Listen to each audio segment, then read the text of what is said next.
Story 1. I have always been obsessed with abandoned places, that strange, mysterious world that exists in the shadow of ruined buildings, in forgotten corners. I once believed that only here can you find real stories. Not in museums, not in archival records, but in what remains beyond time, in ruins, in what was lost and abandoned. I could wander for hours through old cities, among crumbling houses and peeling walls, and feel that something alive was still hiding in these places. Not ghosts, but stories. Stories that speak without words. My friends always looked at me like I was crazy. Every time I started talking about abandoned places, they looked skeptical. They didn't understand. To them, it was just a pile of bricks, crumbling roofs, and rotting beams. They didn't see in these ruins what I saw. But I couldn't stop. It was my obsession, my thirst for the unknown. I felt that there was some truth hidden in these places, waiting to be discovered. One day I learned about Pripyat. It was a city that gained its infamous status after the Chernobyl disaster. A ghost town, frozen in time. Abandoned by its people, left to its own devices, it became a destination for people like me, lovers of dark tourism. We were looking not only for the horrors of the past, but also for the feeling of being somewhere where no one should be, where it was just us and the silence, and where every rustle in the air seemed louder than it was. I was sure that this would be a unique experience that would not be repeated. On internet forums, I came across stories from people who had already been to Pripyat. Everything they said left me in awe. They described how they walked along empty streets, explored destroyed buildings, and found things that once belonged to living people. These things were toys in kindergartens, books in school classrooms, sealed packages of food. All this told me there is still life here, but it is gone, and we can witness its disappearance. It seemed to me that this was my chance, a chance to see everything with my own eyes. I decided to go. Pripyat beckoned to me like a magnet. I couldn't leave this city on paper. I wanted to see it for real, to feel its emptiness, its loneliness. It took several weeks to prepare. I booked a tour, a private one, so that no one could disturb me. I even checked my Geiger counter myself so as not to take any risks, and gathered all the necessary equipment, spare batteries for the camera, water, maps. I was ready to travel to the very heart of the forgotten world. When I arrived in Kiev, I was met by a guide. We quickly discussed all the details, and I expected everything to go according to plan. But then something happened that I could not predict. The guide said that he could not conduct the tour because his wife was ill. He apologized, and I felt something inside me go wrong. Maybe it was true, or maybe he was just afraid to go to Pripyat. I understood that for many locals, this city was something of a no-go zone. Their historical memory was still full of horror associated with the catastrophe. Maybe that was why the guide refused. I was a little confused, but I wasn't going to give up. I had come here for one purpose after all, to see Pripyat. I left the guide and went to the train station to take a taxi. I knew I could get there on my own. I was well prepared. I had studied the routes, checked the maps, set up the GPS. Everything was in order, and I felt the adrenaline waking me up. I wasn't alone on this journey, and that gave me strength. A couple of hours later, I found myself on the outskirts of Pripyat. Nature had taken over the city here. Everything was covered in greenery. Abandoned cars, collapsed buildings with tree branches hiding behind them. All of this created a strange atmosphere. I even briefly wondered what these streets looked like when people still lived here. But these thoughts quickly disappeared as soon as I crossed the first threshold of an abandoned building. The feeling that I had been here before or something enveloped me like something alien and dark. Pripyat was fascinating, and at the same time, it was frightening. I didn't know how long I wandered around the city, photographing ruined schools, cultural centers, and old shops. The Ferris wheel, covered in rust, seemed like a monument to a forgotten era. All these things, these buildings, they told me something, but it wasn't in the words. It was in the way the air rang with silence, in the way every step echoed. But not everything was so cloudless. I noticed that the further I went from the outskirts of the city, the quieter it became. Not just quieter, but as if nature itself had frozen. The birds disappeared.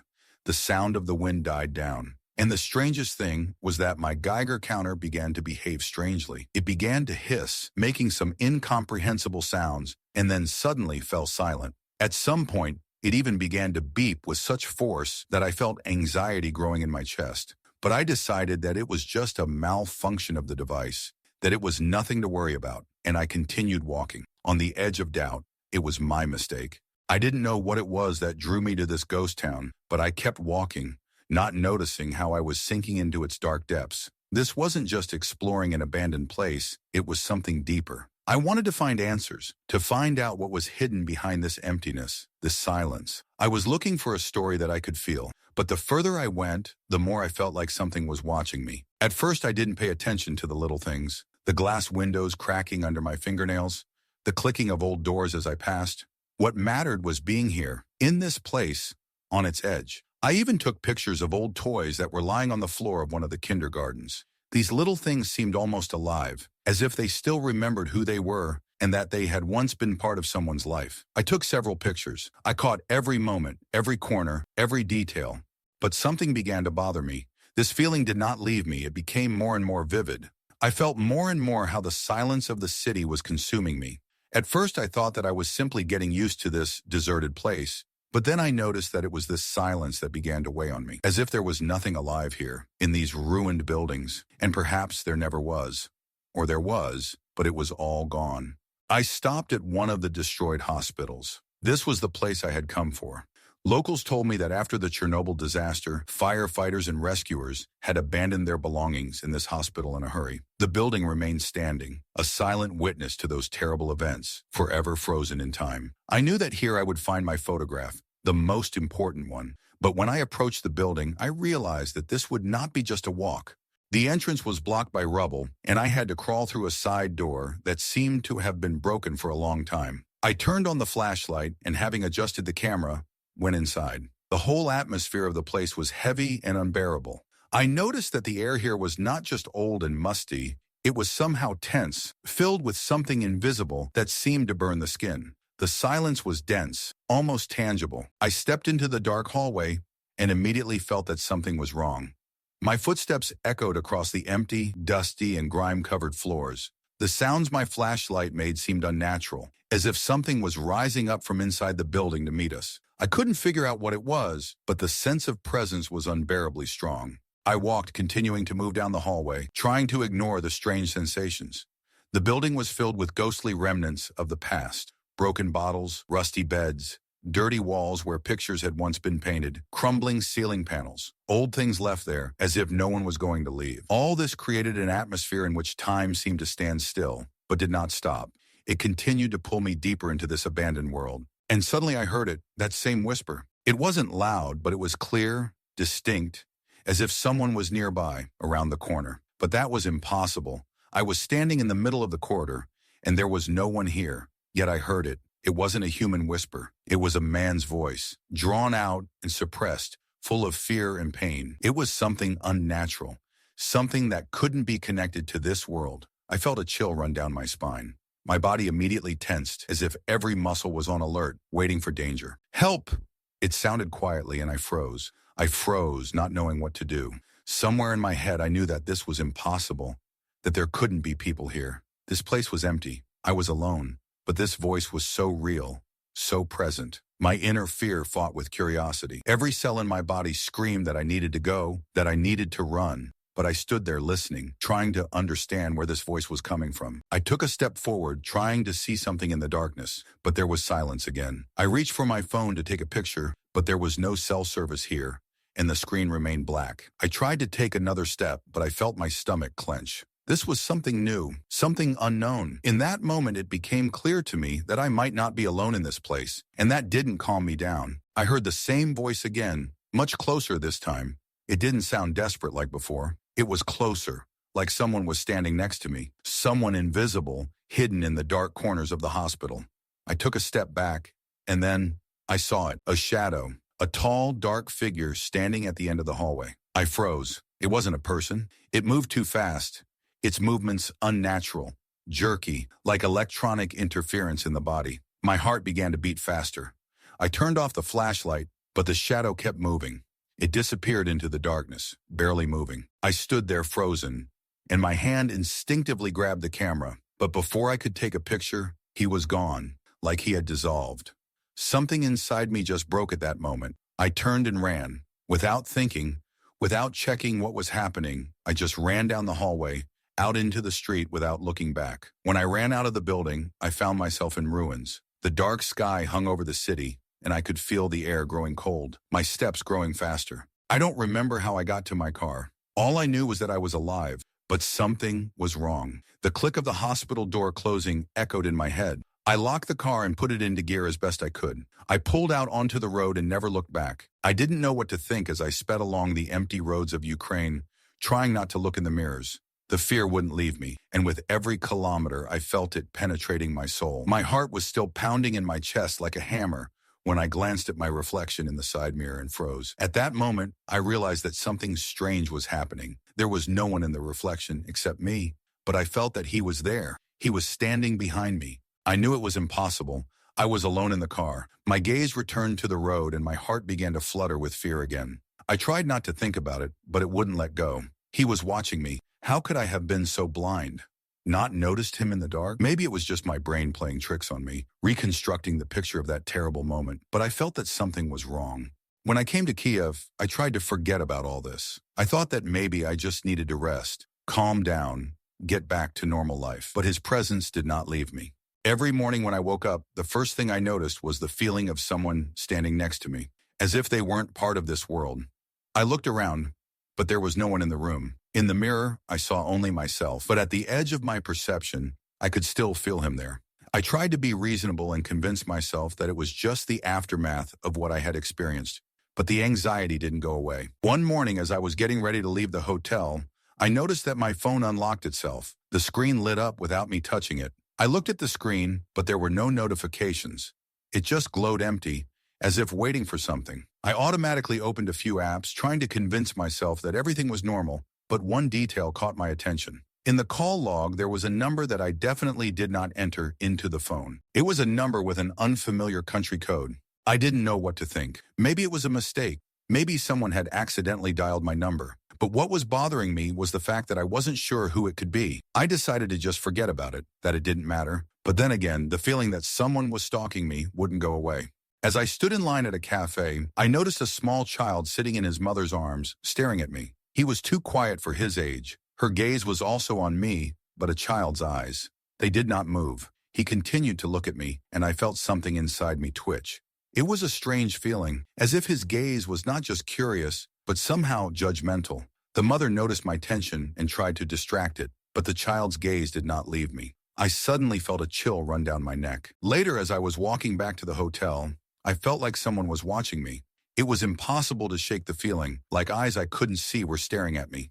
I couldn't figure out where it was coming from. Maybe it was just fear that was building up in my head, but the more I tried to ignore it, the stronger the feeling became. It was there, everywhere, and its shadow wouldn't leave me. Late that night, after I had returned to my room, I saw him again in the mirror. That tall figure, flashing behind me, his figure too dark, too twitchy, to be real.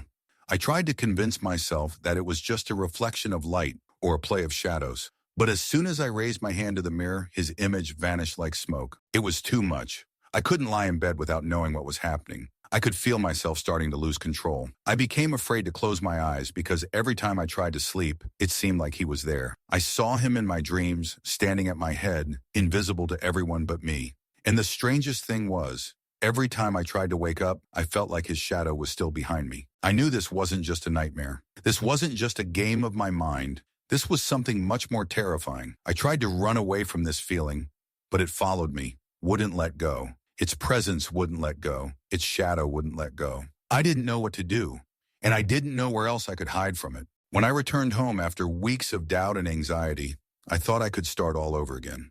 Everything would go back to normal. Normal life, work, friends. But he followed me. This feeling did not leave me. At home, in my familiar surroundings, I felt like I was in a cage. Everything was in its place. A cozy sofa, a table, books on the shelves, but I couldn't shake the feeling that this reality was no longer the same. It was hard to understand what had changed, but there were constant muffled whispers in my head that I couldn't ignore, whispers similar to those I heard in the hospital in Pripyat. At first I thought it was just stress, but the more I tried to push these thoughts away, the more real they became. I couldn't calm down. I couldn't focus on anything else. Every reflection, every corner of the house became a source of anxiety. Wherever I was, I felt its presence. It wouldn't let me go. One night, I woke up and noticed that my phone was unlocked again. And this time, I saw that there was an entry in my calendar that I hadn't made. It had just one word, coming soon. I couldn't figure out who could have added that, but I was sure it wasn't a mistake. He was following me even here. I jumped out of bed, forcing myself to go to the window. The cracked glass reflected the same emptiness I felt inside me. Everything was the same as before, but the feeling of a presence was too strong. I literally felt a shadow standing behind me. I turned around, but of course there was no one there. My nights became nightmares. I couldn't sleep anymore. Every time I fell asleep, I saw him. A tall, distorted figure standing in the shadows, always just out of my sight. Each time he was closer, but still elusive. With each passing day, I felt more and more that reality was distorted on the border between sleep and wakefulness. I couldn't separate my visions from reality. I walked around the house trying to occupy myself, but the shadow was there, always following me, always where I didn't expect it to be. In the mirror, on the street, in the window, it was everywhere. It could be anywhere, hidden in the corners of my mind. I began to doubt that I had ever seen this world the way I had before. My home was becoming increasingly unwelcoming. Every morning when I woke up, I felt my own reality crumbling, and the feeling became unbearable. Even the day seemed to cease to be what it used to be. There was something twisted about it, as if I were living in some kind of nightmare from which I could not escape. One night I decided to test my behavior and went outside. Maybe it was a way to escape my thoughts, but for some strange reason, I felt like I needed to go out. Everything was quiet. The coolness of the night enveloped me, and I wandered the empty streets, hoping to find something that could calm my soul. But I felt him again, that feeling that he was there. I froze, looking around. The shadow, that shadow like him, it wouldn't go away. It grew clearer, though I couldn't quite place it. I thought it was just my mind playing tricks on me, but it was there. I felt my body paralyzed with fear. I didn't know what to do. He was there again. I suddenly realized that I wasn't just feeling his presence. I wasn't alone. He was watching me for the same reason I came to Pripyat. I was just a target. Everything that was happening to me wasn't an accident. It was all part of a game, and I was at the center of it. I ran from him, but the more I tried to escape, the more I felt his shadow getting closer. My mind was starting to crumble, and each night was becoming more and more scary. I thought I could ignore it, but his shadow was real. It became a part of me. And in that moment, standing on the empty street, feeling his closeness, I realized that no amount of threatening or running would help. He was already here. And if I didn't stop, if I didn't go back to where it all began, maybe I'd never be able to get out. When I returned home again, I expected that this would be the final point. I thought that he would no longer haunt me, that perhaps I could leave him in the past, in Pripyat, in that forgotten place where I was just an accidental guest in the world of ghosts. But I was wrong. He wasn't just watching me, he was a part of me, and it was even worse than I could have imagined. Every morning I woke up with the feeling that I was not alone. I couldn't explain what it was, but I knew it wasn't just fear. It was a real presence, and it was everywhere. I felt it in my reflections, in the shadows that fell on the walls at any time of day. In the city where I tried to forget, everything had become much worse. I couldn't hide from anything. More and more often, I found myself thinking that time was slowing down, as if there was an invisible filter around me that distorted my perception. Days were merging into each other. Every movement became heavy. My habits, my actions, they seemed distant, alien. Everything was not as it should be. He had penetrated my life so deeply that I no longer knew what was real and what was not. I began to walk often at night again, and with each step the shadow grew closer. I heard it in my whispers, echoing in my thoughts. It was here, and maybe even inside me. One night I was walking down a dark street when it occurred to me that if I just looked in the mirror once, I would see him. You know how it is when you feel like someone is watching you but you can't turn around to look? That's how I walked. I knew that if I looked, I would see him. And it was like a challenge to me. I stopped outside a store where an old reflection hung on the glass. I couldn't help but approach. I stood there and looked at my reflection, knowing it would appear. My hands shook as I reached up to touch the surface of the glass. And then there I was, a shadow, a tall, distorted figure. I froze, unable to move. He was there, but what struck me was that when I looked at my face, I didn't recognize myself. It was pale, distorted. I couldn't understand what had happened. What had happened to this reflection? It felt like I wasn't in my body, like I no longer existed. I hurried away, but every step away from that place felt like a long journey back. I didn't know what would happen now. Maybe I would never return to who I was before I became part of this game. My nights were becoming nightmares again. He was always there, no matter where I was. I tried to hide in the pillows, close my eyes, but the anxiety wouldn't go away. He was inside me. I couldn't shake the feeling that someone was watching, and I knew it was him. At that moment, I began to doubt my reality. Maybe it was there from the very beginning. Maybe what I experienced in Pripyat was just the beginning of something much more terrible. I felt the boundaries between the world of the living and the dead becoming increasingly blurred. I no longer knew which of these was real life, but I kept fighting this feeling. I tried to find logic in what was happening. I looked for reasons, explanations, but all I found was a growing sense of emptiness. I couldn't stop. And then I realized I had to go back there, to Pripyat. I was sure it was still there, that connection, that trace he left. If I didn't go back, if I didn't open that door again, I would be trapped here forever. And only by going back would I have a chance to reclaim something of the world I had lost. I didn't know what to expect, and I was prepared for the worst. The time I spent in Kiev no longer mattered. I felt again how with every step in front of me, behind me, and to the sides, something was watching. He was always here. Returning to Pripyat, I couldn't shake the feeling that I was being pulled into something more than just an abandoned city. I saw it in every corner, in every ruin, in every cracked glass. Everything was so silent and empty, and yet so alive. I wasn't just a tourist, not just a person who decided to explore long-abandoned places. I was part of this history, and what I felt had nothing in common with the usual impressions of ancient ruins. There was something supernatural here that defied explanation. It had been a few days since I had returned here, but each day felt like a new journey into the unknown. After my first visit, I had expected to return home with the usual impressions, photos of ruined buildings, panoramas, and empty streets, but instead, every morning began with the feeling that something was following me. My life began to change its usual rhythm. Locals in Kiev said that it was not worth returning, that evening in Pripyat was the time when it was better to be away from the city. But I, despite their warnings, kept coming back. It was as if I knew that this place had something that was meant to catch me. But what scared me most was not the city itself, but how it felt. It seemed that every step I took within its confines became more and more important and ominous. All my previous experiences, everything I knew about abandoned places, were not even a distant echo of what was happening here. Pripyat was like a living being, and I was becoming a part of it. More and more, I felt that here in this empty space, I was not alone. My travels around the city began with empty buildings, but gradually, the further I went from the center, the more it became clear to me that I was not alone. I could hear rustling sounds, hear something moving somewhere in the darkness. At night, when I tried to sleep, I felt something sliding restlessly across my skin, as if I was constantly on the verge of colliding with something invisible but tangible. I was determined to find answers. I knew that all this vague anxiety I felt was not a coincidence. I felt that I needed to find something that would explain what was happening, that would explain this atmosphere that could not be called ordinary. With each new exploration, the city became stranger and stranger. Inside the ruined houses, in the corridors where there had been neither people nor life for a long time, I continued to feel someone's presence. And each time it became stronger, but I still continued. I found myself in new buildings, in places where nothing seemed to be there, but everything around seemed to whisper. I explored abandoned schools, ruined hospitals, burnt-out buildings. It all seemed like one big empty world, with no room for living things. But there was something else. Sometimes as I wandered the corridors, I felt an image from the past become bright, like a fire bursting out of the darkness.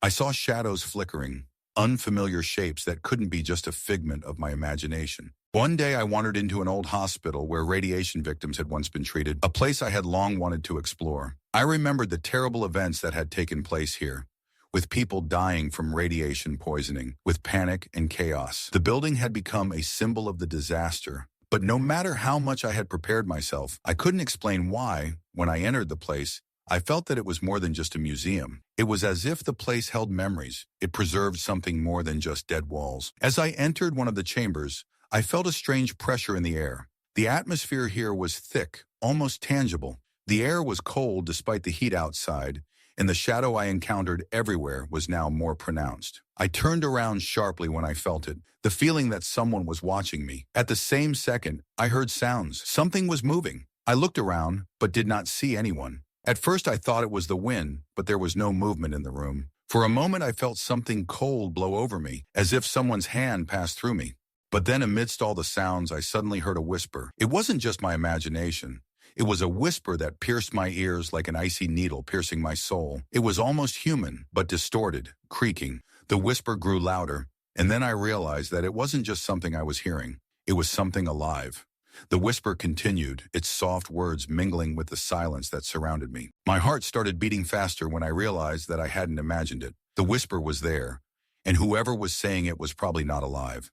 I felt my throat tighten as I took a step back. That whisper continued to haunt me. Its words, they had become a part of me. "You have to go." I froze. I didn't even dare look back. I just turned and ran. My breath was ragged, and I couldn't stop. My body screamed at me to leave, but my legs kept carrying me forward. As I ran out of the hospital, I stood in these ruined streets, and I knew that going back had been a mistake. I felt something invisible pulling me back, as if I was connected to this place by some invisible knot. I knew that this connection would never be broken. I had taken with me something more than just memories. And now as I stood on this dead city crossroads, I knew that this place would not let me go. When I returned home, everything seemed normal, but something had changed. I tried to tell myself that it was all just the aftermath of what I had experienced in Pripyat, being alone among the ruins and empty streets, where every step was a reminder of something long ago and tragic. I tried to deceive myself, but the more I was in my familiar world, the more clearly I felt that something was wrong. I wanted to forget, but I couldn't. Something was following me. When I went to bed in my apartment, the dark corners became ominous, the shadows alive. Sometimes I woke up in the night, feeling that someone was standing next to me, that I was not alone in my room.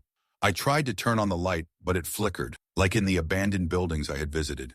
Those whispers I heard in Pripyat began to seep into my dreams. I heard them again, but now they were part of the night, part of my reality. One morning I woke up with a pain in my back and found strange scratches on my skin. None of it made sense. I tried to walk around the apartment, but the feeling of anxiety did not go away. I checked the locks, checked the windows. Everything was in place, but it still seemed to me that something was hiding around every corner. I tried to explain to myself that these were traces of the horror I had experienced, but I was tormented by the feeling that there was something more. I could not shake the feeling that I had brought with me something invisible, which now remained next to me. Every morning was like the next. It all started when I noticed my phone unlocking itself. I tried to close it, but the screen would turn on again. Every morning it happened, and I didn't know what to do about it. Sometimes at night, I would see movement in the reflection, the silhouette of a tall man. I thought it was just my tired imagination, but each time I began to doubt my thoughts. Everything I saw became more real, and in these moments, I felt something ominous standing nearby, like in my nightmares.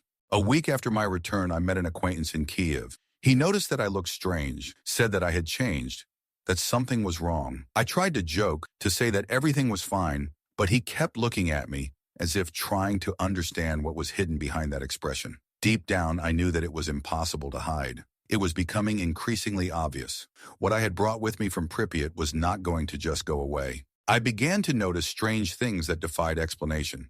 In the evenings, I couldn't sit still for long. Every sound seemed too loud. Every day, I felt more and more like I was being followed. This feeling didn't leave me for a minute. I heard footsteps in my apartment, saw things moving without a reason, as if someone invisible was walking through my rooms. I tried to calm down, but there was something inside me that demanded another explanation. One night I came home late. The empty apartment greeted me with silence, but I felt it, as if it was filled with something I couldn't explain. I saw that silhouette in the corner again. This time I couldn't keep silent. I raised my head and looked straight into the darkness. Something was there, but I couldn't make out what it was.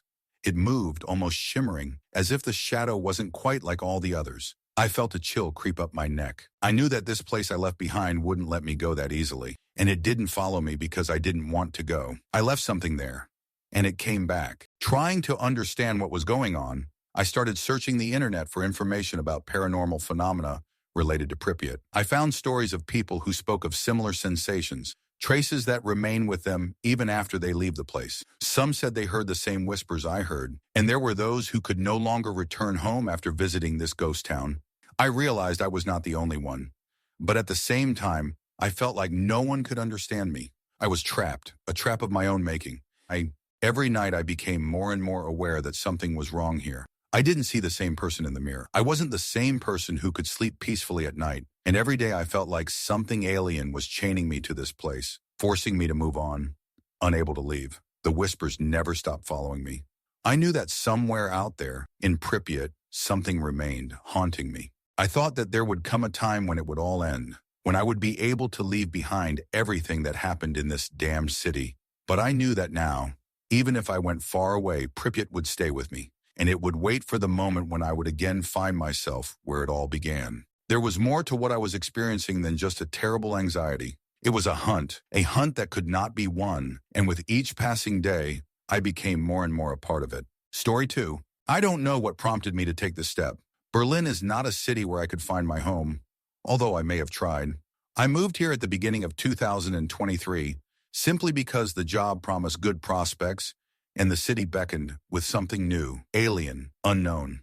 But once I found an apartment, everything else became unimportant. From the day I opened this ad, I couldn't get it out of my head. A one-room apartment for 500 euros in the center of Berlin? It seemed impossible. It was located near Prenzlauer Berg, in one of those areas where you can find everything from small cafes to luxury studios. Plus, the location was perfect for me, and as it turned out, that was my first mistake. When I met the owner, he said almost nothing. He was a short man in his 40s, his face almost expressionless. He simply handed me the keys, said that the windows in the apartment were difficult to open, and left. I didn't even see him leave. He somehow disappeared as suddenly as he had appeared. Normal behavior for a landlord, right? I didn't think at the time that this could be anything strange. The apartment was gloomy. That's the word for how I felt when I walked in. Not scary, gloomy.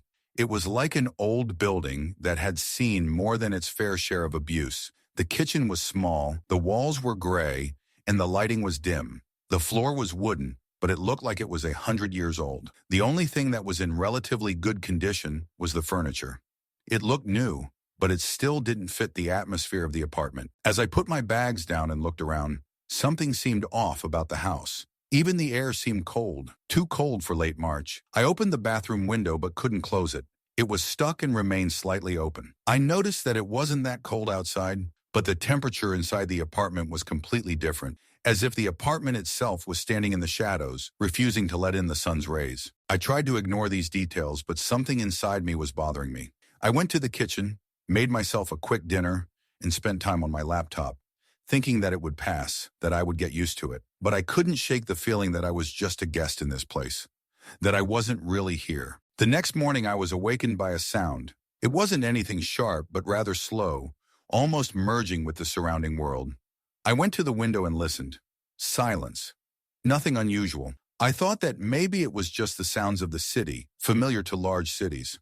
I got dressed, got some coffee, and went to work, trying not to think about the strange feelings that had arisen in me. When I returned in the evening, the hallway was dark, and there seemed to be a shadow on the sides. I thought that someone had not turned on the light, and this affected me. I went upstairs, but when I found myself at my door, I felt something strange. Something in the air had changed, and again, a slight chill and a strange silence around. I could not understand what it was, but when I entered the apartment, I felt the tension dissolve. But I was already ready to admit that I didn't like this house. I never understood what drew me here. I don't know, maybe it was something about the building itself. It looked completely different from all the other houses I'd ever lived in. It held its own history, but it was locked inside, like an unopened book. And then I became curious, but that curiosity led me to start hearing footsteps that sounded from the corridor. At first it was just a slight crackling sound, as if someone was slowly and hesitantly walking up the stairs. It always happened at the same time, between 5 and 6 in the evening.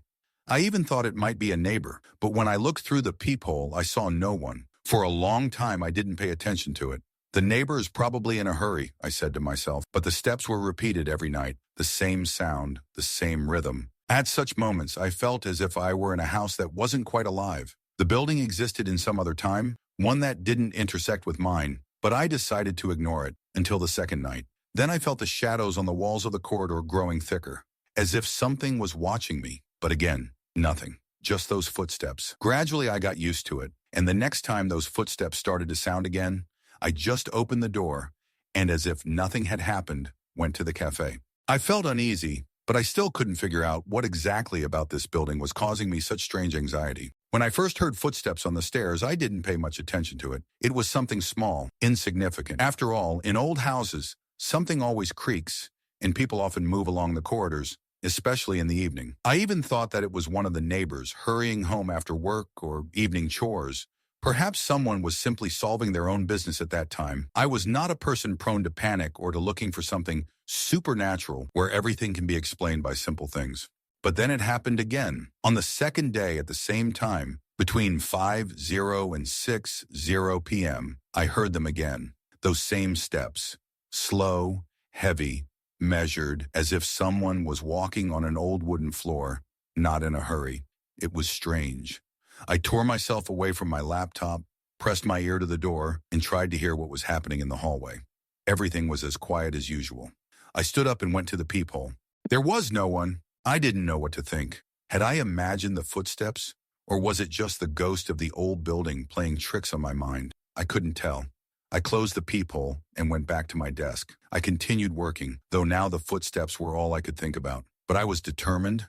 It must have been some kind of coincidence. But 2 days later, it all happened again. The same steps, slow, confident, like the steps of a person who is not in a hurry, not worried. And every time, as soon as I approached the door, everything became quieter. The steps stopped, as if something sensed me and decided to hide. I began to feel how these sounds were stirring something inside me. It seemed incredibly unreal, but at the same time, it was hard for me to shake the feeling that I shouldn't just close my eyes to all this. The third time, I couldn't take it anymore. I opened the door and stepped into the dark corridor. It was a strange decision, but I felt that if I didn't check, I would continue to suffer from these steps. And so, I stood in the corridor, feeling the cold air penetrate my lungs. Nothing. Only dark walls and shadows drawn in the corners. The noise of cars from the window, somewhere in the distance.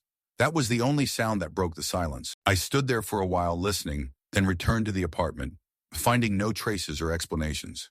Everything was so empty that I even felt a little stupid. But despite this, I couldn't shake the strange feeling that I was not alone in this house. The footsteps continued anyway, but not like before. They began to sound more and more often, especially at those hours when it was getting dark. I couldn't hide my discomfort any longer. The footsteps made me wary, despite my better judgment. Something was wrong. At first, I tried to ignore them, convincing myself that they could all be explained by trivial factors. An old building, stairs that creaked like ancient floors, or simply one of the neighbors taking nightly walks. But they weren't normal footsteps. They didn't sound like human footsteps should, and they were too regular, too monotonous. I kept checking the peephole, but I still didn't see anyone. It was as if something was making me part of these steps. They seemed to follow me, repeat me.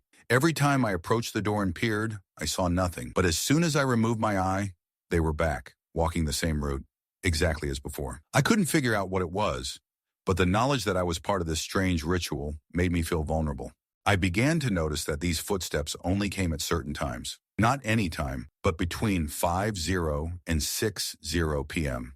Every night, like clockwork. Every night, like a repeating ritual. Their tempo was constant, and they were precise to the second. And then I decided to act. I started leaving my apartment at this time. I didn't want my nervous feelings to get the better of me. I would sit for hours in the cafe across the street, not knowing what to do. I would drink coffee, even though I didn't want to drink it. I would watch the people passing by and try to believe that all this was just part of the new city, with its strange buildings and ancient creaky stairs. But no matter how hard I tried to convince myself that none of this mattered, the steps did not stop.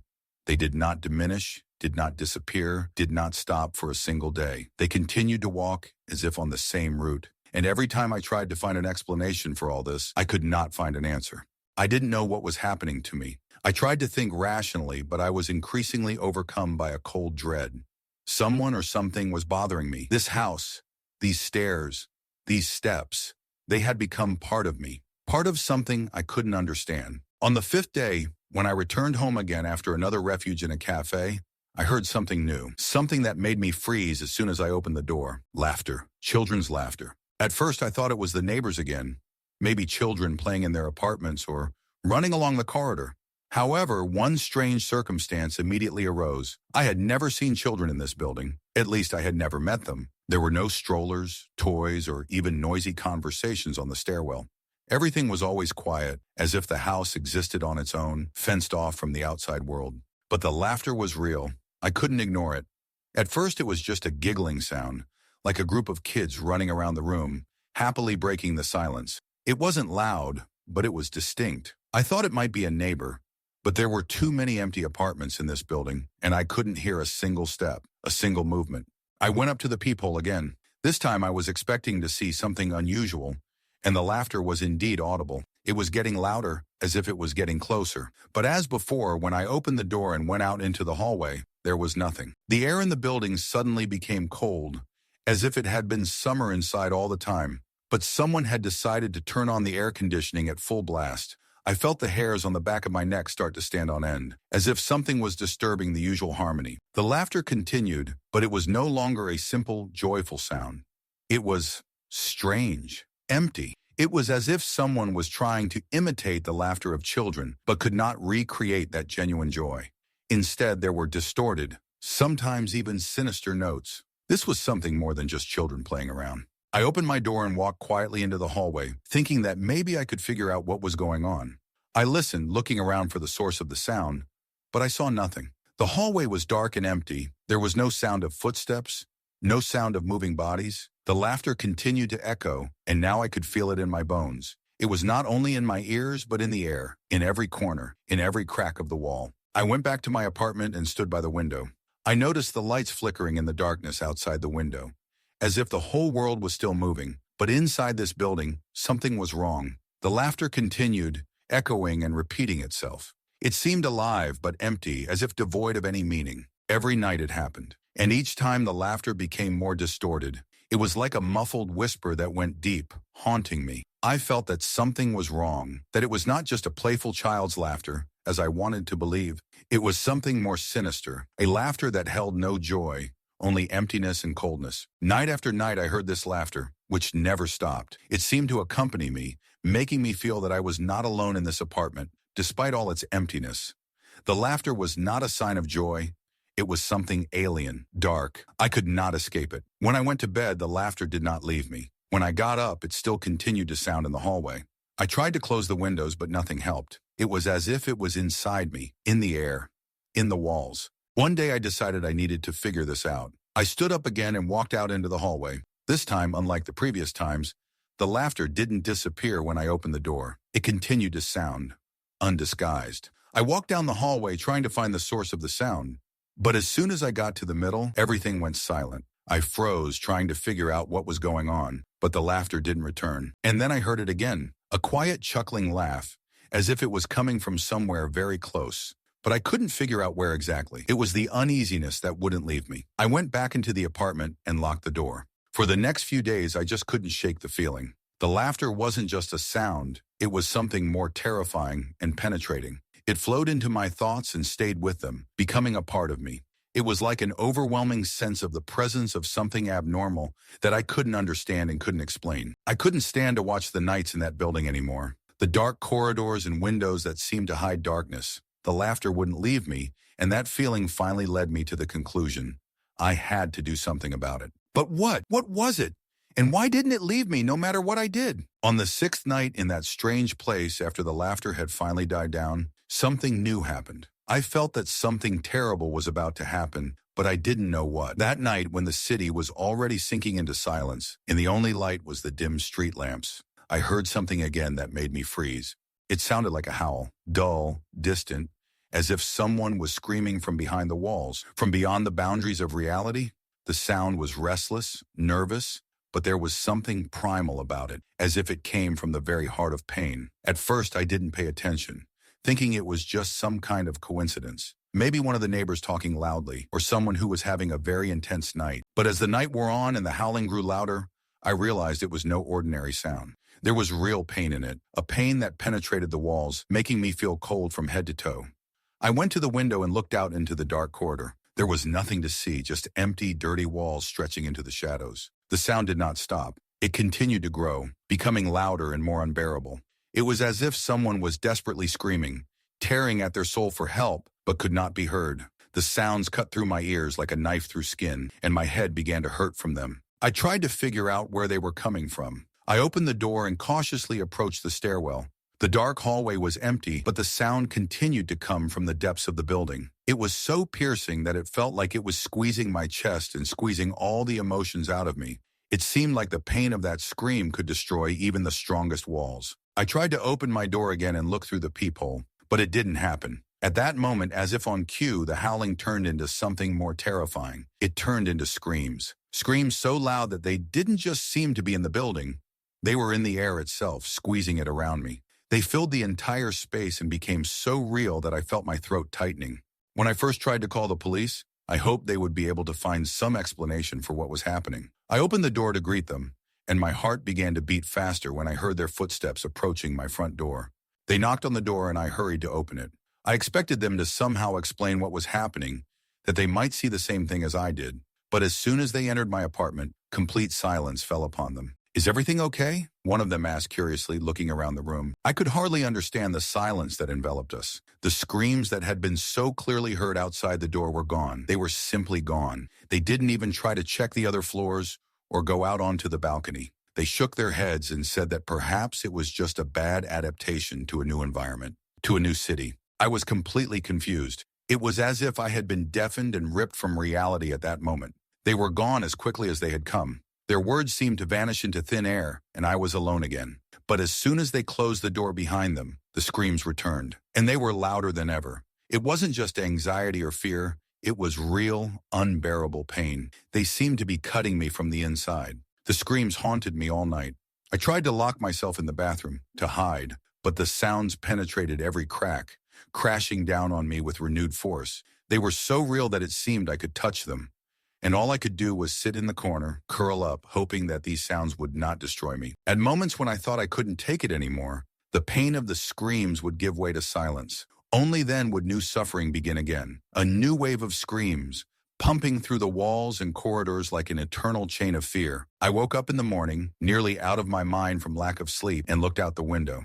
Everything was calm. No trace of pain, no sounds, not even a sign that the night had been abnormal. I finally thought that maybe I was just imagining things too much. Maybe this had been some kind of stress-induced nightmare. But I was wrong. Later that night, as I was about to go to bed, I heard the same voice again. The howl was soft, but it still filled the room with new force. It wasn't coming from the hallway or the neighboring apartments. It was right here, inside me. I wasn't alone, and the scream was real. Each night it didn't get any smaller. It just got stronger, as if it knew I would be waiting for it again and again, as if it was stalking me and I couldn't hide anywhere. The evening when I felt something break inside me began as always. I came home after a stressful but ordinary day at work. I sat in the kitchen for a long time, sipping wine and trying to concentrate on my books, but I couldn't. My thoughts kept returning to that building, to those events that were becoming more and more unusual, frightening, and intangible with each passing day. For a long time, I thought that all this could be a figment of my imagination, that all this could be a confluence of strange coincidences, weighing on the psyche in a new alien environment. But everything that happened left no room for simple explanations. Every night I heard her, the face, that was not just an image on the screen. It was something more, unknown. I could not understand what it was. The hours dragged on again, and as always, I was in my little corner. It was around 11:30 a.m., scrolling through my phone, trying to nestle myself in some reality to escape these nightmarish thoughts. I thought if I kept watching videos, everything would be okay. Just another day. But then the screen started to flicker. First a faint glow, then brighter and brighter. I winced and tried to return it to normal, but I didn't have time. The screen went dark, then flashed again, and there it was.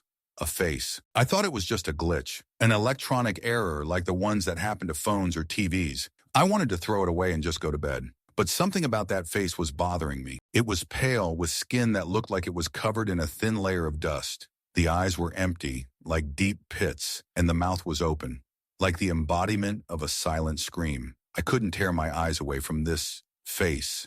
Through the screens and the static, through the digital static, I felt it looking at me, right through the screen, right into my eyes. I threw the phone aside, feeling panic rising in my chest. But before I could calm down, the TV turned on by itself. It was the same screen, the same face, and it didn't disappear. It kept watching. I felt the air grow heavy. Every cell in my body screamed at me to turn away, to close my eyes, to escape that gaze. But I couldn't. I couldn't look away. It was as if this face was searching for me, forcing me to look, and I felt it with my whole being. It was something alive, watching, penetrating me. Those few seconds became an eternity.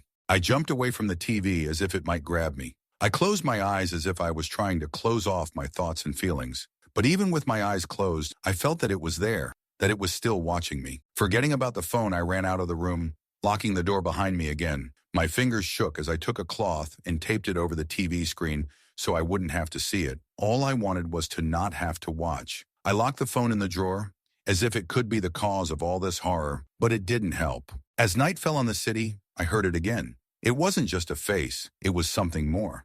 Something alive. I knew it wasn't just a mistake or a coincidence. It was a conscious, damn thing that was looking for me. It walked through screens, through walls, through the night, and I was alone again. Just me and it. For the next few nights, I avoided turning on electronics. I couldn't let myself look at a screen, couldn't let myself look at her, but it wouldn't leave me alone. In every corner of the room, in every shadow, I could see her eyes, like pits swallowing everything around them. I couldn't tell what it was. A creature? A ghost? An illusion? But it was real, and it was here with me, watching, waiting for me to dare to confront it again. I realized I had to leave. I couldn't stay here, in this nightmare. But how could I leave? I didn't know if there was an exit in this building that would lead me to salvation. I was trapped in my own nightmare.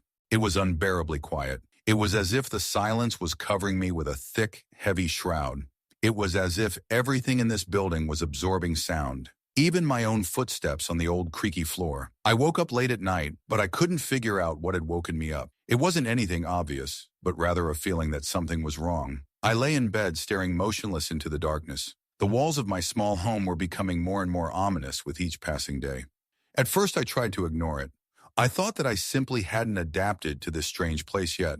But the longer I stayed here, the more I felt that something was wrong with this building. Almost a month in this place, and I got used to strange phenomena. Footsteps in the hallway, the irrepressible laughter of children, which was not laughter, but rather an echo of something empty and distant. Every night something happened, but tonight it was truly strange. I woke up again, not from the noise, but from the feeling of something being there, something that shouldn't be there. The silence was almost physical, and the air was thick, heavy. I felt myself being pulled into the hallway. I knew I should stay in my room, not go outside, but something inside me, some impulse, made me stand up and head for the door. When I looked through the peephole, my heart stopped. There was a woman standing in the hallway. She was wearing a white dress that was soaked in blood. Her entire body from head to toe was stained with dark spots. The moment I saw her, my legs gave way, and I barely kept myself from collapsing to the floor. She stood motionless, almost like a statue, and looked in my direction. Her face was expressionless, distorted, like in a nightmare. Empty eyes. Her mouth was slightly open, but did not make a sound. She just stood there motionless, and that was the most terrible thing. I jerked back from the peephole, not believing what I had just seen. My brain refused to accept it as reality. But then I felt her presence again. She was there. She was standing right at the door, and I was sure she knew I was inside. I was sure she could feel me, hear my thoughts. I froze, trying not to breathe. There was only one question in my head. What did she want from me? A few seconds passed, minutes, I don't know. Each one seemed like an eternity. I realized that I couldn't just sit there doing nothing. I got out of bed, crept to the door, looked through the peephole again. She hadn't moved. She was still standing there, not saying a word. But now I saw something else. Blood, fresh blood, covering the floor at her feet. It was leaving marks, as if someone hadn't had time to clean up her tracks after visiting. Panic overtook me, and I retreated into the room. I tried to convince myself that this was all just a dream, that I was just tired and my brain was playing tricks on me. But I knew it wasn't a dream. This was reality, and every moment I spent in that apartment, I became more and more certain of it. I heard her footsteps, thin, light, but so clear, so frightening. They weren't just footsteps on the floor. It was like an ominous movement, as if her feet weren't touching the floor, but rather gliding across it. At one point, it seemed to me that she came right up to my door, and I felt everything inside me freeze. I stood by the door, holding my breath, trying not to move. I knew that if she heard me, if she felt that I was near, then she would open the door, and I would be ready to meet my fate. I listened to every rustle, every breath, silence again. Then I heard her move on, slowly, step by step, and her footprints remained on the floor. I didn't dare go to the door. I couldn't. But in my mind she remained, the woman in white, in blood, with empty eyes. I decided I had to go out. I needed to check what was going on. I quickly threw on some clothes and opened the door, but the hallway was empty, the same hallway that had been filled with fear just a few minutes ago. I stepped into it, not knowing what to expect. I looked around, hoping to see at least some normality, but there was nothing. Everything was as empty and gloomy as always. I walked up to where she stood. There was no blood, but the marks she had left behind didn't seem to disappear. I looked at the floor and felt the hairs on the back of my neck stand up. I wasn't sure if that was it anymore. Maybe I just couldn't process it, but it felt like she was here, in this place, and she was waiting. I quickly walked back to my apartment and closed the door. My head was full of thoughts. Was there something I had missed? Why had all traces of her disappeared so quickly? I knew I had to leave forever, but I couldn't. Something was holding me here. This unbearable silence, this cold, this inability to just leave everything behind. I realized that maybe she wasn't alone. Maybe this whole night was part of something bigger. Something that wouldn't let me just walk away. The woman in white, she wasn't a coincidence. She couldn't just be a mirage, I was sure of it. And at that moment I realized that maybe it wasn't she who was looking for me. Maybe it was me who was looking for her. I couldn't stay here any longer. I knew I had to leave, and I also knew that someday I would return. Time didn't matter. Or maybe it was distorted. Each moment dragged on long and hard, but each new day was like the one before. I stopped counting the nights. I didn't care how much time had passed since I first noticed her. The woman in white, all these strange events had become part of my routine, an integral part of my existence. But despite this, I felt something growing, some inevitable movement approaching. I couldn't stay in the shadows any longer in this place, but I didn't know where to go. Leaving was no longer possible. I tried to leave the building several times, but something always stopped me. Maybe it was a force that was pulling me back. Maybe it was the same force that brought me here in the first place. The building had become my home, and I could no longer be outside of it. Every night, like clockwork, I noticed a new detail. First, there was the silence that filled everything, and then a car appeared. Black, tinted windows. I saw it in the distance, through the window of my apartment, parked in the lot. The car was like something strange, isolated from another time. It appeared every night, like clockwork, and never stayed in one place. I didn't know what it was, but I knew one thing. It was important. I couldn't figure out what it meant, but I sensed that its presence was more than just a coincidence. At night, when I was lying in bed, waking up, I heard it, the alarm. At first, quiet, barely audible, as if from far away. But each time it became louder, louder and louder. It seemed to just pump the air with its sound, penetrating into the very depths of my mind. I could not stay in this apartment any longer, but I was stuck, trapped, and there was nothing I could do about it. One night I couldn't take it anymore. I went out into the hallway and headed for the window. From a distance I could see it, that same black car, parked at the edge of the parking lot. There was no light in its windows and I couldn't see a single person inside. However, as I got closer, I felt a growing feeling that someone was there. It was something inexplicable. I wanted to walk away, lock myself in my apartment, and forget about all this. But something made me stop. I stood by the window trying to see her from every angle. It was ridiculous. The car wasn't moving.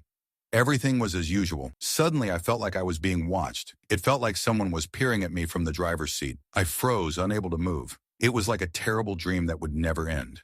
I tried to make myself believe that it was just a figment of my imagination, but I saw the shadow inside the car move. And then, I saw it. Not a person.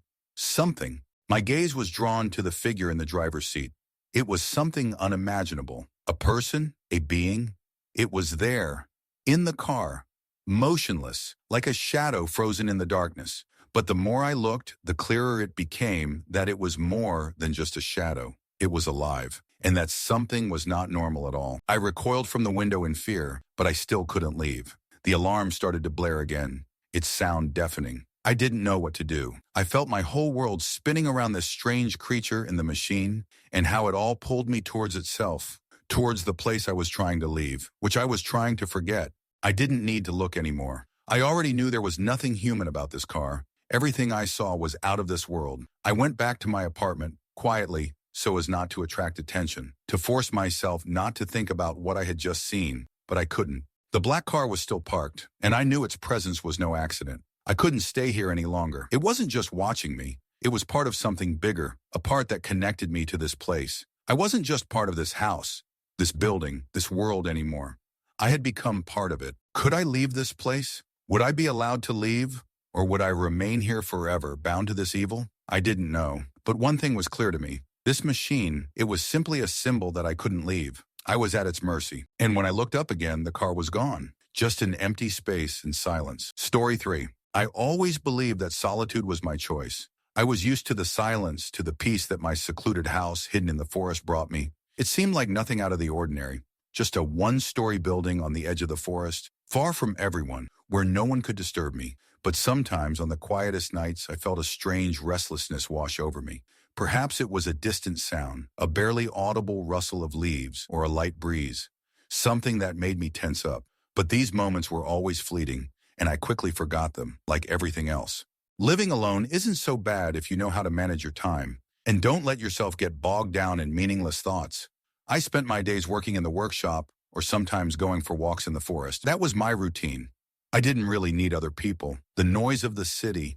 Here in the forest, I was safe, and that brought me comfort. Before everything changed, I remember the day I first heard it, barking. At first I thought it might be someone's dog in the woods, but the strange thing was that the sound seemed so close. I took a flashlight and decided to see what it was. I thought it might be a lost hunter or someone else who needed help. But when I went out into the yard, I was met with only darkness. The barking continued, but its source remained unknown. I went back into the house and continued my business, although the feeling of anxiety did not leave me. It was a strange, unnatural barking that could not be just the sound of an animal. Over the next few nights, it happened again. The barking continued, and I began to feel more and more that something was unusual.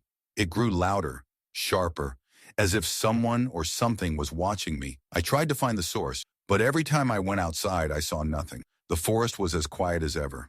This strange feeling of being watched became familiar to me, and I couldn't ignore it. I think I became afraid. I started checking the windows, double-locking the doors, although I always knew there was no point in doing so. In the forest, no one could come here without my knowledge, or so I thought. One night I woke up with the feeling that something in the house had changed. The silence was too thick, the air too heavy. I stood up and went to the window. In the darkness, I saw her, the dog, Harley, my old and faithful companion. She was standing by the door, as if waiting for something. I opened the window to call her, but suddenly I felt a strange feeling come over me, that I was not alone. I quickly closed the window and looked around, but everything seemed the same. Nothing suspicious. Harley didn't come back into the house. It was strange because she always came to me when I called her, especially at night. I felt a shiver run down my spine and fear filled me. I decided to go outside, but as soon as I stepped through the door, things got even worse. The barking, the same one I had heard the last few nights, was now everywhere. It wasn't distant, it was right in front of me, all around me, as if the forest itself was against me. I stood there in the darkness, unsure of what to do. Suddenly, I saw a figure in the bushes. It wasn't Harley, it was someone or something that seemed too strange to be real. I could only make out its outline in the darkness, but its eyes were shining like two bright lights watching me. I instinctively stepped back, but I couldn't look away. The creature seemed too familiar, yet alien, as if it was right there with me, but not of this world at the same time. I rushed into the house, closing all the doors and windows, but even in the safety of my home, I could not shake the feeling that he was near. I was sure that this creature was watching me. The barking did not stop. It became my constant companion. That night I couldn't sleep. I heard Harley scratching at the door as if she was being kept out. I stood up, opening the door, but there was no one there, only darkness, and only the wind, which carried with it the scent of the forest. I think it all started with that barking in the night. It became something that would haunt me. I couldn't believe it was actually happening. Was I crazy? But whatever it was, it wouldn't leave me. With each passing day, I felt the tension growing, the forest becoming more hostile, the nights more full of secrets. I couldn't stay in my house alone anymore. Someone or something was out there in the dark, looking at me. But despite my fear, I knew I couldn't run away, because I couldn't be sure it wasn't connected to what was really happening. I had to find out what this darkness hid. Every day since that incident has been a difficult ordeal for me. I continued to live in my house, but I no longer felt safe. The strange creature I saw at night was constantly in my head. Its eyes, full of rage and sinister curiosity, haunted me. I could almost feel its gaze when I closed my eyes, as if it were right there, but it wasn't there. At first, I thought it was just a figment of my imagination, the result of long nights spent alone. But with each passing day, my doubts grew stronger. I began to notice strange things. At first, it was a slight movement in the corner of my eye, a shock, a rustling in an empty room. Then if I remained in silence for a long time, the sense of a presence would become more pronounced. Just a flickering silhouette in the darkness, which would immediately disappear when I tried to look at it. I couldn't understand what it was. I couldn't understand how it could disappear so quickly. I often felt that someone or something was standing next to me, but as soon as I turned around, there was nothing. Every night I continued to check the doors and windows, locking them with several locks, as if that would protect me. I turned on the lights in every room to somehow drive away this darkness that now seemed alive. And still, at night, when I closed my eyes, I seemed to hear footsteps, quiet and hesitant, as if someone was moving carefully around my house. They were not clear, but I knew they were there. I could no longer be sure that I was safe. Harley was back, but she was different now. She didn't run around the house like she used to, didn't bark, didn't show her usual joy when she saw me. She just sat there, looking out the window, and I saw the same worry in her eyes that I saw in mine. Sometimes at night I would hear her faint howl, almost inaudible, echoing in the emptiness. She couldn't explain it, but I knew she felt what was happening around her too. Not having waited for another night, I decided to go outside and try to figure out what was going on again. Maybe I was thinking too much about the strange things, and it was all because I was creating this fear for myself. Maybe it was something normal that I just hadn't noticed before. I took a flashlight and without thinking twice, went out into the forest. The night was moonless, the air cold but fresh. The forest was still full of life. The sounds of nocturnal animals filled it, but I couldn't shake the feeling that something was wrong. I moved forward slowly, trying to sort out my thoughts, trying to convince myself that this was all just a game of my mind. But the further I went, the stronger the feeling became that I was going deeper and deeper into an alien place. As I approached the old tree that stood at the edge of the forest, I stopped. There I felt it again, that presence, as if I was in the wrong place.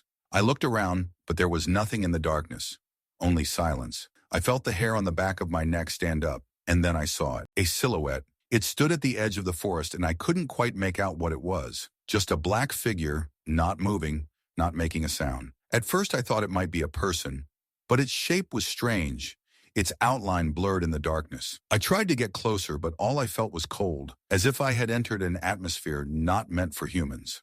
My pace slowed, and I realized that I couldn't move any further. My legs felt as if they were heavy and the air around me became unbearably thick. I tried to call out to Harley, but my words wouldn't come out, and only a strange sound escaped my chest. I couldn't understand what exactly had happened, but I knew that this wasn't just my illusions. I was on the brink of something. That silhouette slowly disappeared, dissolving into the darkness as if it had never been there. I stood there trying to understand what had happened, the forest filled with sounds again. I quickly returned to the house, my heart pounding, my thoughts in a jumble. What was that? Reality? An illusion? A ghost that came from my past? I didn't know. Harley met me at the door, her eyes wary, and I realized that we both felt the same thing, as before. We weren't alone. We were being watched, and I didn't know what to do about it. I think I began to understand. In this house, in this forest, I was not the master. And perhaps what was watching me was much older and stronger than I could have imagined. With each passing day, I felt the reality around me begin to blur, turning into something alien and frightening. I continued to live in a house that seemed to have no room for peace anymore. The strange events that happened to Harley and me seemed to dissolve into thin air, but did not leave me. They continued to torment me, haunting me in the most ordinary moments. With every step, I increasingly felt that I was surrounded by something invisible that did not belong to this world. The house became my prison. When I woke up, I felt that something was wrong, that something had changed. This house, which had once seemed cozy, now turned into a place full of shadows and noise. But the strangest were the nights. During sleep, when I was immersed in darkness, it became alive. The walls, the ceiling, the floor. All this was not just part of my house. All this was part of something bigger, something that I could not understand. I often woke up in a cold sweat with the feeling that someone was standing next to me. But always when I tried to turn on the light or turn over, there was nothing. It was something inevitable that I could not control. One morning I woke up to the sound of my dog barking, but it sounded strange. It wasn't the usual Harley bark I was used to. It was distant, muffled, almost like an echo. I jumped out of bed and quickly went to the window. In the distance, in the woods, I noticed a moving silhouette, but as soon as I tried to see it, it disappeared. Trying not to pay attention to it, I went back into the room to feed the dog, but Harley was no longer lying on his bed. I walked around the house looking for the dog. He was nowhere to be found. In a panic, I ran out into the street, calling him. The only answer was silence and the rustling of leaves. I noticed his tracks on the ground, which led towards the forest. Without thinking for a second, I ran after him, although I felt inside that it was a mistake, but I couldn't stop, as if something was leading me. The forest greeted me with the same silence as always. The trees stood still, and I knew that if something happened, no one would hear. I kept running, following the tracks that were getting more and more lost in the undergrowth. At some point, I stopped, trying to concentrate. Harley's barking did not stop, but now it sounded further away, as if he was calling to me from another world. I screamed his name, but the only answer was an empty, dull noise. I felt a chill run down my spine. It wasn't just a feeling of unease, but a real sense of something following me. As I peered into the shadows of the trees, I saw something strange. It was a silhouette, similar to Harley, but somehow different. It stood in the shadows, motionless, its eyes glowing with an unnatural light. I froze, unable to move, staring at this figure that seemed both familiar and alien. "Harley," I said out loud, but my voice was too weak to be heard by the one standing in front of me. The creature did not move. I tried to approach, but my legs did not obey. The moment I took a step forward, the figure disappeared into thin air. I was left alone in this empty forest, as if everything I saw was only my imagination. My thoughts were jumbled, and my body was paralyzed with fear. I wanted to go home, but as soon as I started moving, a new wave of anxiety came over me. With every step I took, I felt like something was watching me, something watching from the dark corners of this forest. I turned sharply and ran back, forgetting about Harley's tracks, about everything that had happened up to this point. When I finally got back to the house, everything seemed normal, but I knew it wasn't. Everything had changed. I couldn't be sure of what I was seeing anymore. Everything around me felt foreign and frightening. I stood in the room, feeling a cold that wasn't related to temperature. It pierced me, making me feel out of place. I looked around. Harley was back, but something was wrong. He was in the room, but his eyes, his gaze weren't the same. I stood there, unsure of how to react. At that moment, I realized that the house was no longer just a place to live. It had become part of something I couldn't understand. The fear I felt was something real, but at the same time intangible. I couldn't find words to describe what was happening. This wasn't the usual fear of the unknown.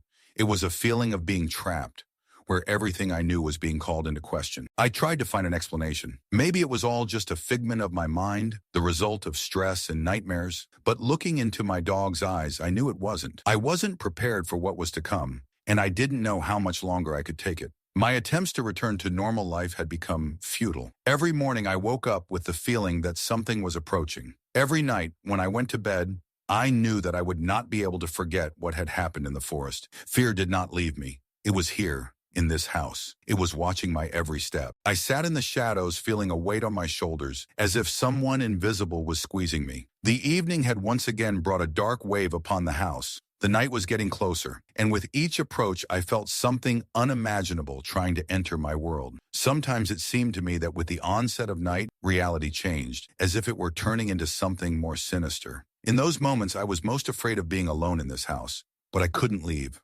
I couldn't abandon it, because despite all the horror that was happening, it was still my home. I didn't know how long I could continue living here. Every day was a struggle with the unknown. If I could distance myself from it, close my eyes to all the strangeness, and forget about everything that was happening, I probably would have done so long ago. But I couldn't. I couldn't shake the feeling that what was happening was not just a figment of my imagination. And even more so, I couldn't shake the fact that it wasn't ending. It was continuing. Today, like every day, I walked around the house trying to find something normal to bring back into my life. I was on the verge of a breakdown, but I decided that I needed to find peace, at least for a while. My thoughts kept returning to the forest, to that strange figure I saw that day, and to what happened after that. I couldn't forget how in that moment I felt that something in this world had become alien, that this world had somehow become warped. I couldn't shake that feeling, as if I no longer belonged here. Harley stayed close the whole time, but his behavior became more and more unusual. He didn't distance himself from me like he usually did, but he didn't come closer like he used to. His eyes became more and more strange.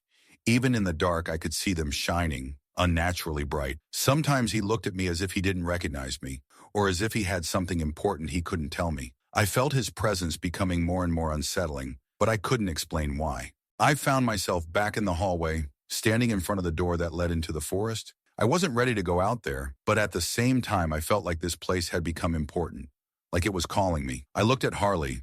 He was standing next to me, looking at me but doing nothing. It was strange because usually he was always active, always wanting to come with me. But today his gaze was heavy, like he was feeling something too. I made up my mind. I opened the door and stepped outside.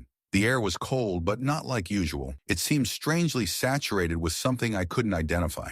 I felt the ground beneath my fingernails become soft, as if this wasn't just a normal path into the forest, but something that had changed, like everything around me. I couldn't understand what was happening, but I kept walking, forcing myself to ignore my fears. As I walked deeper into the forest, the fog grew thicker. The forest that had always been part of my world now felt alien. I could hear the leaves rustling under my fingernails, someone moving behind me, but when I turned around, there was no one. I knew it wasn't just my nerves. I heard it.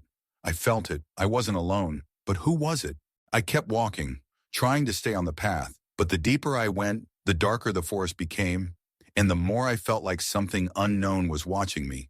I couldn't shake the thought that perhaps I hadn't been alone in this place for a long time. I froze, looking around.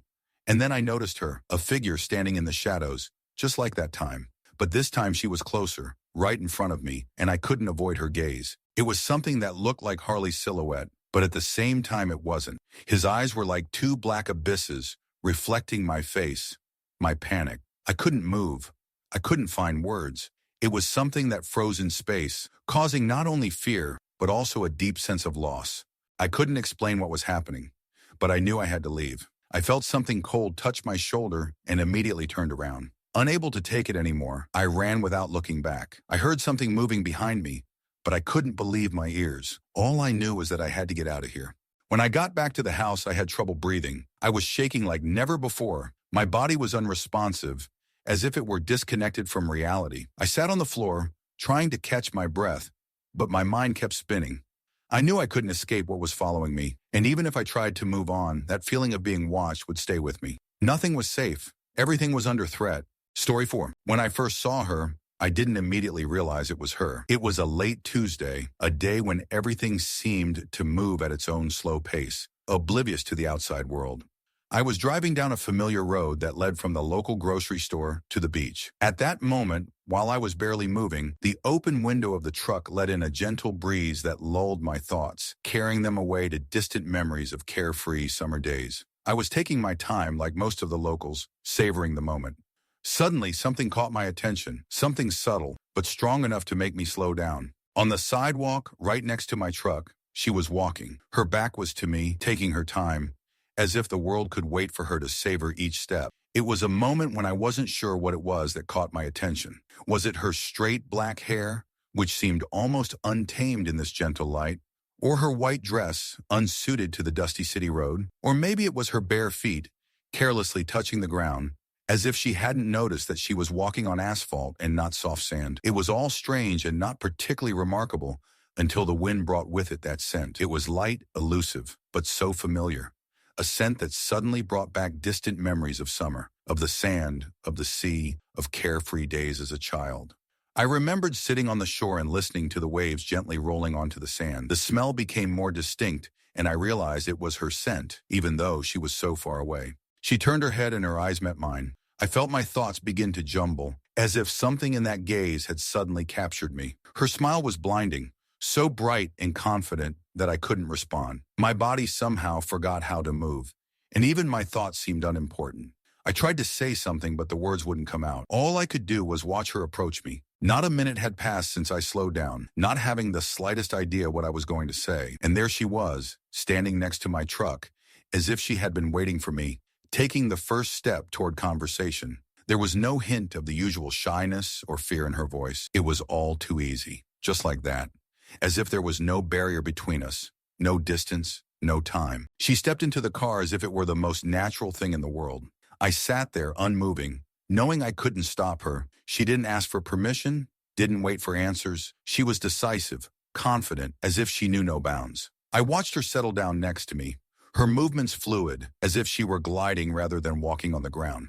I couldn't even move, as if my muscles were frozen. The road before us stretched out into the empty summer, and even though I was driving, I felt lost. Somewhere deep down, I knew this would be more than just a chance encounter, but my thoughts were carried away again to the very moment she was there, and how I couldn't stop smelling her presence. My hand on the wheel was cold, my fingers felt like strangers, and my heart was beating faster than usual. The car was moving along the road, but I didn't even know where I was going. Automatically, without thinking, I directed it home, to my house. Its presence filled the space, and every turn, every glance of it was like a magnet that attracted me more and more. I tried to start a conversation, but her smile, her eyes, her serenity, it was as if the words were being sucked out of me. I couldn't focus. I couldn't think. I just felt her presence as something inevitable. At some point, I realized that we were already in my driveway. I felt a strange uneasiness, as if there was a foreshadowing of what was to come. It wasn't so much apprehension as the knowledge that I couldn't avoid what was about to happen. She stepped out of the car with such ease as if she knew where she was going. There was no hint of hesitation in her movements. She was confident, as if this house were her own, as if she had been waiting all this time to get here. I opened doors for her, showed her the rooms, but I couldn't shake the feeling that she knew much more than I did. We walked into the house and I began to watch her movements. She moved as if on water, as if on something invisible and soft. Her bare feet left barely noticeable traces on the floor. And all this was so natural, as if she had always been here, in this house, in this world. I felt my heart squeeze, but I could not look away. It was the beginning of something I couldn't predict. I was ready to do anything not to lose her. I didn't know what would happen next, but I already knew that my life would never be the same. Here is the first chapter, written in story format, focusing on the feelings and perceptions of the main character. If necessary, we can continue working on the next chapters or make changes. When I woke up, she was gone. At first, I thought it was all a dream, that I had once again experienced some strange, mystical moment in my consciousness, after which there was no longer a single clue to reality in the world. But the empty bed next to me said otherwise. She was gone. I looked around the room trying to figure out what exactly was left of that evening. But nothing in the empty walls could answer me. All that remained was the scent of her hair, which still hung in the air, barely perceptible but distinctly familiar. Not knowing what to do, I stood up and went to the window. The outside world looked as ordinary as ever. The dim light of the morning sun illuminated the street. Cars moved. People hurried about their business as always. But it all seemed strange to me, as if someone had changed the scenery and now I was on an alien stage. She couldn't be part of this world, and yet I felt her presence nearby. I went into the kitchen where I put down my coffee and sat in silence, trying to organize my thoughts. Her face, her eyes, her confident gait, all of it was on my mind. Who was she? Why did I feel this way around her? It was as if I was in another reality, where I wasn't the master of the situation. Every movement, every word she said seemed important, as if they carried some hidden meaning.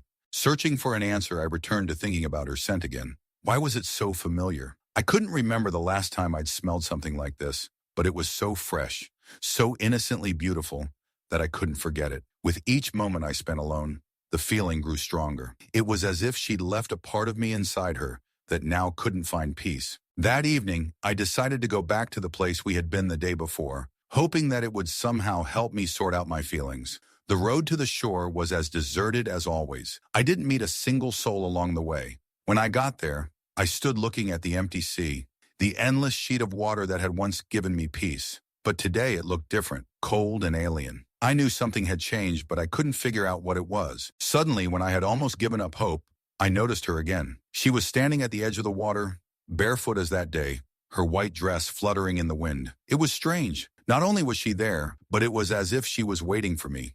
I couldn't bring myself to approach her, not knowing what she would do, but the feeling I was experiencing seemed almost unbearable. It was as if my body knew I had to be near her. I walked toward her, slowly, unconsciously, until I was next to her. "You came," she said, and her voice sounded as if she had known me all her life. I didn't answer. I didn't know what to say.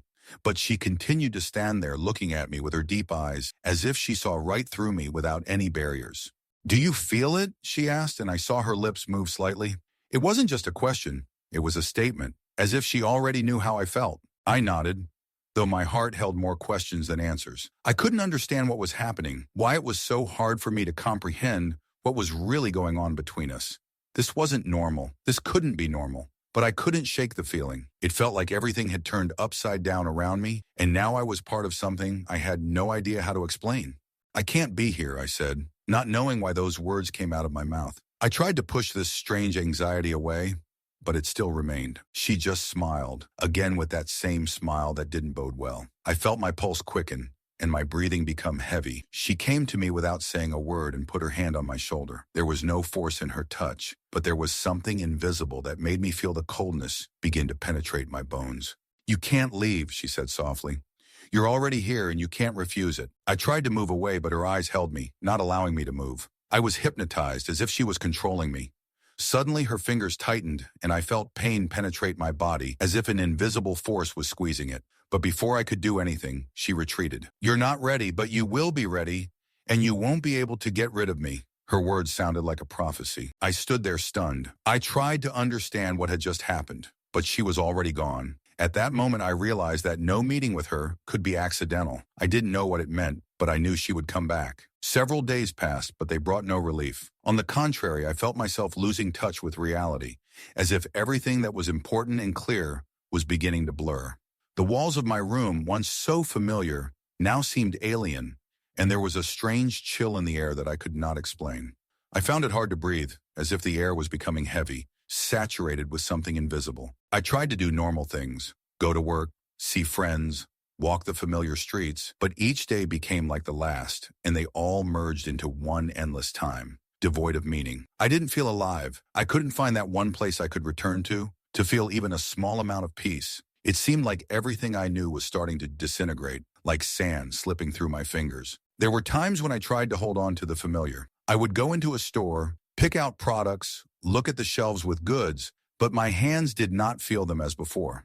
I could not concentrate. My brain seemed to be in a constant half-sleep, in a state between sleep and reality, where thoughts were confused and feelings became unbearably heavy. It was hard to say what exactly was making me feel so empty. I tried to reclaim my normal life, but it didn't exist. Instead, I had to face what was hidden beneath its surface.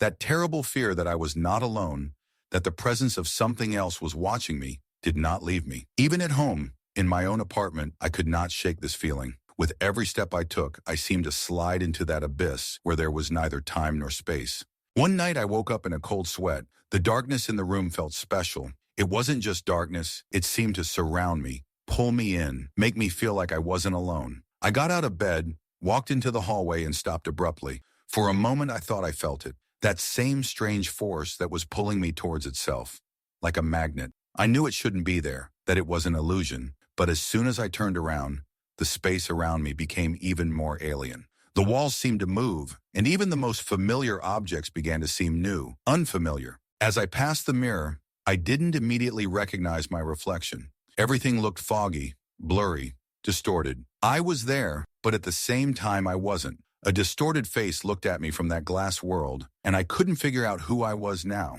I felt as if something had disappeared the moment I looked around. But what was it? What had disappeared? I never found the answer. Every day I continued to feel that the further I tried to get away from it, the more it came to me. And although I tried to fight the feeling, I knew that I could not defeat what was beginning to pierce me. There were moments when I thought that all this was just my fantasy, just a side effect of fatigue and stress. But each new day confirmed that it was not so. I felt how this something penetrated me more and more. Somewhere on a subconscious level I knew this was not just a hallucination. This was something real that stood behind what was happening, and this reality consumed me more and more. Time seemed to have become formless. I couldn't tell how much time had passed since it had started. Yesterday? A week ago? Maybe I had always been a part of this world, but only now was I beginning to notice it. Time blurred. Events became like vague, frozen memories. I often tried to return to the past, to those days when everything seemed simple and clear, but each attempt was met with something elusive and unknown. At some point, it seemed to me that I no longer controlled my consciousness. It was sliding on thin ice, and every day I was sinking deeper into this chaos. I tried to find meaning, but there was none. There were only remnants of thoughts that were lost in the darkness. And this shadow, this incomprehensible force that pursued me, did not let go. It was nearby, always on the edge of perception, ready to break out. I tried to get rid of this feeling, tried to go back to people to talk to them, but no one could help me. They all seemed so distant, so alien, and the more I tried to find an answer in them, the more I felt myself separating from them. I was alone, and that fact became what I feared most. Each new day began to lose its meaning, and it seemed to me that I could no longer determine what was reality and what was my mind, which had lost all support. I knew that I had to do something, that I had to get out of this vicious circle, but the force that was holding me back was too strong. I felt like I was losing myself, like I was disappearing, dissolving into my own fears. I spent hours wandering around the house, the city, but even the air felt foreign. Walls that had once been familiar to me now felt insurmountable, as if they were swallowing me up. Sometimes it seemed as if I was not alone, that someone or something was watching my every move, studying my movements, my every word, my every look. The shadow that followed me became an integral part of my life. It was everywhere, in corners and mirrors, in the most unexpected places, and when I stopped to look, I saw nothing, but felt its presence. It was a feeling I couldn't explain, and the more I tried to get rid of it, the stronger it became.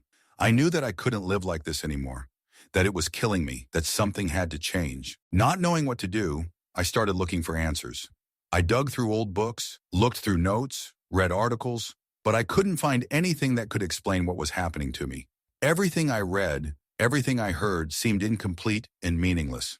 At times, I felt like I was on the verge of solving the mystery, but every time I thought I had figured out something important, it all faded away again. And so, one night, when I couldn't take it anymore, when all my efforts seemed futile, I decided to go back to the place that was associated with this feeling. It was an empty place where I used to go often. It seemed ordinary, but at that moment it became something completely different. I didn't know what was pulling me there, but I felt that it was there that I could find the answers I was looking for. When I found myself in this place, I felt uneasy. A strange feeling of emptiness came over me, as if I had stood on the border between worlds. I stood and looked into the darkness that surrounded me, and although nothing was visible, it seemed to me that I could feel the gaze of this something that had been haunting me for a long time. Every thought of mine began to waver, became uncertain, as if it were losing its shape. Suddenly I heard something, barely audible but distinct, as if someone was walking on the ground outside. I froze, cowering in fear. I didn't know what it was, but the feeling was strong, as if this sound knew me. It was making its way inside me, penetrating every cell, making my heart beat faster. I tried to move, but my feet felt like they were rooted to the ground. At that moment, it seemed like someone passed by me, and I felt a shadow sliding across my skin, but I couldn't see it.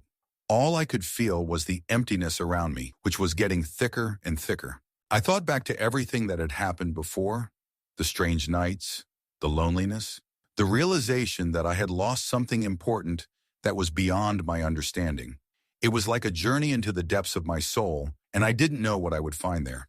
But I knew one thing for sure. There was no escape, no hiding from it. It was a part of me, a part of who I had become. Every morning I woke up with the feeling that my feet were still not on the ground, that I was not standing on solid ground. I continued to look at the world, but it became more and more distorted. I tried to forget. I looked for peace in simple things, in habitual actions, but they did not bring relief. All I felt was just a shadow that followed me. One day, walking through the streets of the city, I noticed how its image had changed. All these familiar places began to turn into something alien and gloomy. The walls of the buildings began to press, and the air became unbearably dense. I just wanted to run away, but where could I go? With each step, it seemed to me that I was sliding along this black abyss that had neither beginning nor end. I tried to find some meaning in what was happening, but I understood that there was none. I looked for answers in books, in people, but all this remained empty, lifeless. I became a part of this world, a part of what frightened me, and I did not know how to return to the life I lived before. Time lost its meaning, like everything else around me.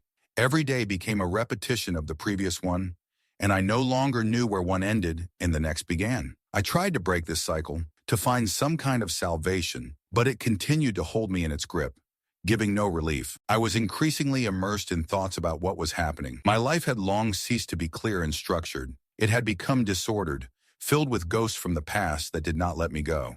Every step, every movement was accompanied by the fear that I would again not see the exit, that I would again find myself in the same place where I started. The world around me seemed increasingly closed. I stopped communicating with people. They became not only alien to me, but also dangerous. I could not trust them, could not understand who was real and who was hiding behind a mask. When I watched them, it seemed to me that they were all closed in their own world, in their secrets and deceptions. But I was increasingly tormented by the feeling that I was part of their game, that I was just a pawn that they moved at their discretion. From time to time, I managed to escape from this closed reality, but it was only temporary relief. I visited the city streets, parks, cafes, but the feeling of emptiness did not leave me. Even when I met other people, their faces became alien to me, as if they did not really exist. I started looking for answers on the internet, on social media, on forums, and then one day, amidst all the noise, I found something that made my heart stop, an article. It was old, almost forgotten by someone else, but as soon as I read it, a strange chill came over me. It was one of those texts that seem random, but there is danger hidden in their words. There was something in this story that made me believe that I was not alone in my struggle with this unknown. It said that people like me are not who they seem. I devoured these words like a starving man, trying to understand what it was I was supposed to know, what I could do. But the more I read, the more I felt like I was on the verge of some discovery, something that would shatter my entire notion of reality. Engrossed in this search, I began to spend more and more time on the internet. Every day it seemed to me that the world around me was becoming more and more blurred, and I was sinking deeper into this strange stream of information. I tried to understand what was hidden behind all these words, these forms and theories, but the further I went, the more I could not separate truth from fiction. Each new discovery, each new step in the search for truth, hit me with such force that I could hardly cope with it. My mind was overwhelmed with thoughts, and I felt myself gradually losing control. There were moments when it seemed to me that I was standing on the threshold of something terrible, and I did not know if I could survive it. But there was something else that frightened me. The shadows, the same shadows that followed me, became more obvious. They no longer disappeared, did not dissolve into the darkness. They stood nearby, in my field of vision, and I felt their presence not only in the shadows but in every corner, in every reflection. The longer I searched for answers, the more I felt this web I was caught in tightening around me. I began to notice strange things about myself. I was no longer sure what was happening around me. I couldn't figure out what was real and what was a figment of my imagination. And yet, despite this fear, I kept searching, because the feeling that I needed to know what was behind it was unbearable. I needed to know the truth, even if it meant the complete destruction of everything I believed in. My mind became a battlefield where every question was met with new doubts. But at some point I realized this was not just an investigation. It was something much more personal. I was faced with a choice, and I knew that if I took a step forward, I couldn't go back. But I couldn't stop, and I kept going. Story 5. It all started small, and I didn't think it would become a problem. At first, I perceived her behavior as minor misunderstandings that happen in a relationship when two people try to understand each other. We were young, in love, and every day was filled with joy and new discoveries. But as each month went by, I began to notice more and more how her words and actions were changing.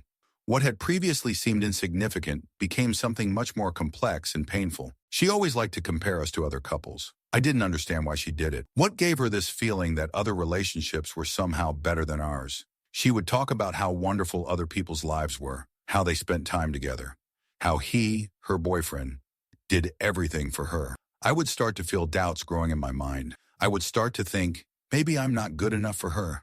I did everything I could to make her happy, and if someone had asked me, I would have said that I knew how to take care of my partner. I was always ready to support her, to do more for her than she expected, but these comparisons would haunt me. I would hear her complaining that others were doing more, that other couples were happy, and that our relationship was perhaps not what she imagined.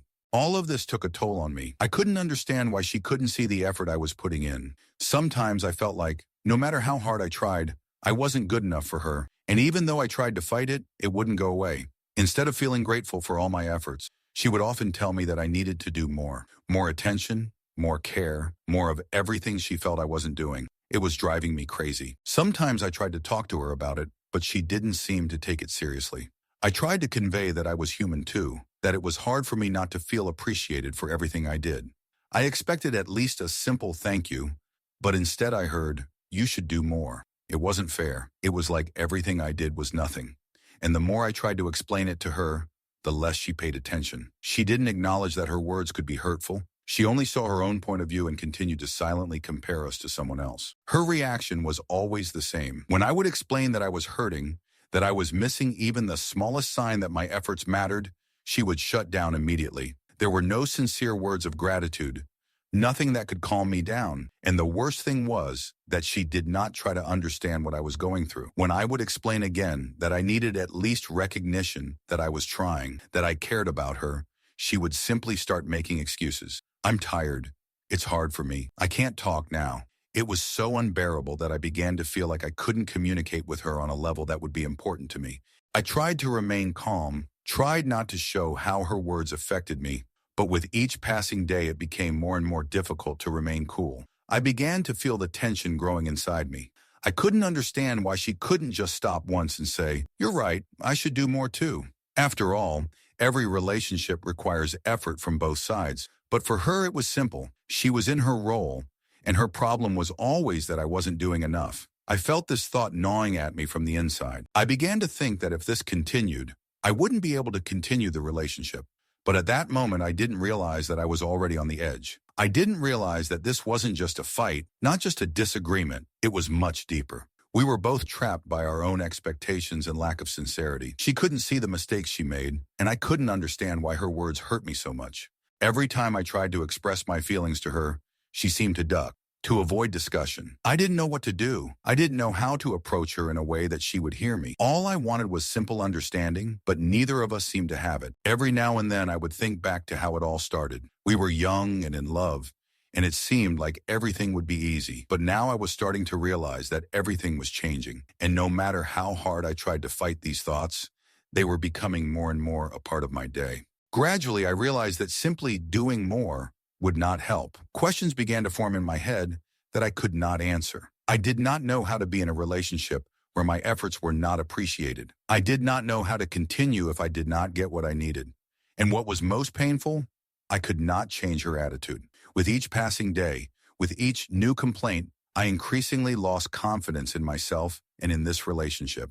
I didn't know how much longer I could take it. All I knew was that I couldn't stay like this, and something had to change. I couldn't be the one to just keep quiet and endure it anymore. But what should I do? And how would she react if I decided to tell her that things weren't as she thought? Every day I began to wonder more and more about what was happening to our relationship. At first, I tried to convince myself that such things happen in any relationship, that these were just temporary difficulties. But each time I felt how these difficulties were becoming more and more insurmountable. I realized that I could no longer ignore the fact that we were stuck in some kind of vicious circle of misunderstanding, in which I was becoming more and more irritated, and she was becoming more and more indifferent. Her comparisons to other couples continued. It was like a frozen stone in my heart. She kept giving examples of how other men did more for their women than I did, how they had it better, how they spent more time together. I remember her telling me once that her friend and her boyfriend went on vacation every year, and I couldn't let them. I knew she probably didn't mean it in a bad way, but every word she said made me feel helpless,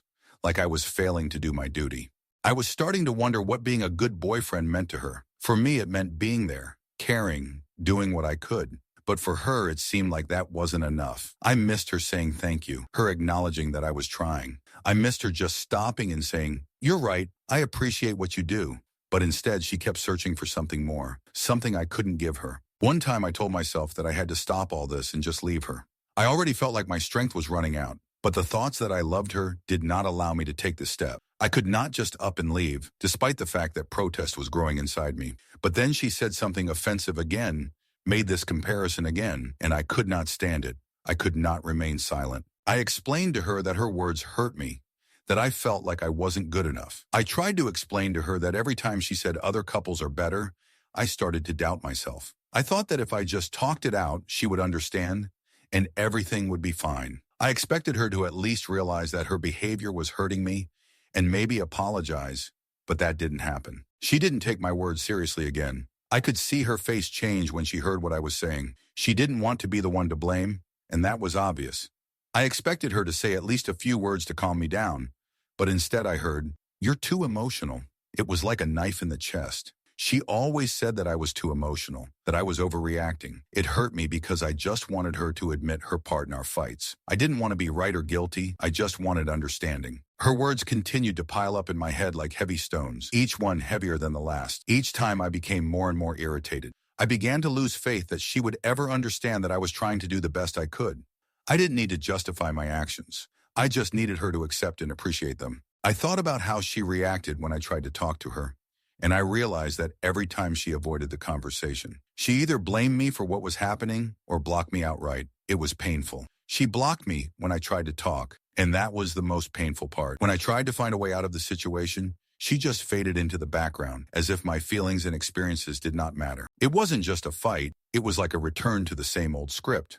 Every time we hit a rough patch, I felt like I was stuck. She'd walk away from the conversation, and I'd be left alone with my thoughts and growing irritation. I'd start to feel guilty for having these feelings in the first place. Why couldn't I just be the strong, patient person she expected? I knew I was too weak in her eyes, and there was no room in her world for weak people like me.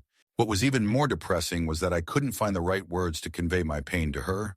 I tried to be calm, I tried to explain, but it didn't work. She just couldn't understand me, and I had a hard time wrapping my head around that. In her world, everything was simpler. If she didn't see the problem, then there wasn't one. She didn't see how her behavior affected me, and I didn't know how to make her see how it was destroying my feelings. And at that moment, I realized that I was standing on the edge of an abyss. I could no longer close my eyes to what was happening in our relationship. I had to change something. I couldn't continue to stay with a person who didn't notice how hard it was for me. But at the same time, I didn't know how to leave, how to take that step. We were connected, and despite the pain I felt, I still loved her. But what if I stayed? What if I couldn't cope with this breakup? Several days passed, but I couldn't shake the feeling that everything was not as it should be. Every meeting with her, Every conversation turned into a test. I had already begun to lose count of the moments when we quarreled over trivial things, but because of which I felt like everything we had built was disappearing. In her eyes, I saw growing discontent, and in mine, hopelessness. Every word, every reaction from her made me feel more and more alone. I tried to be reserved.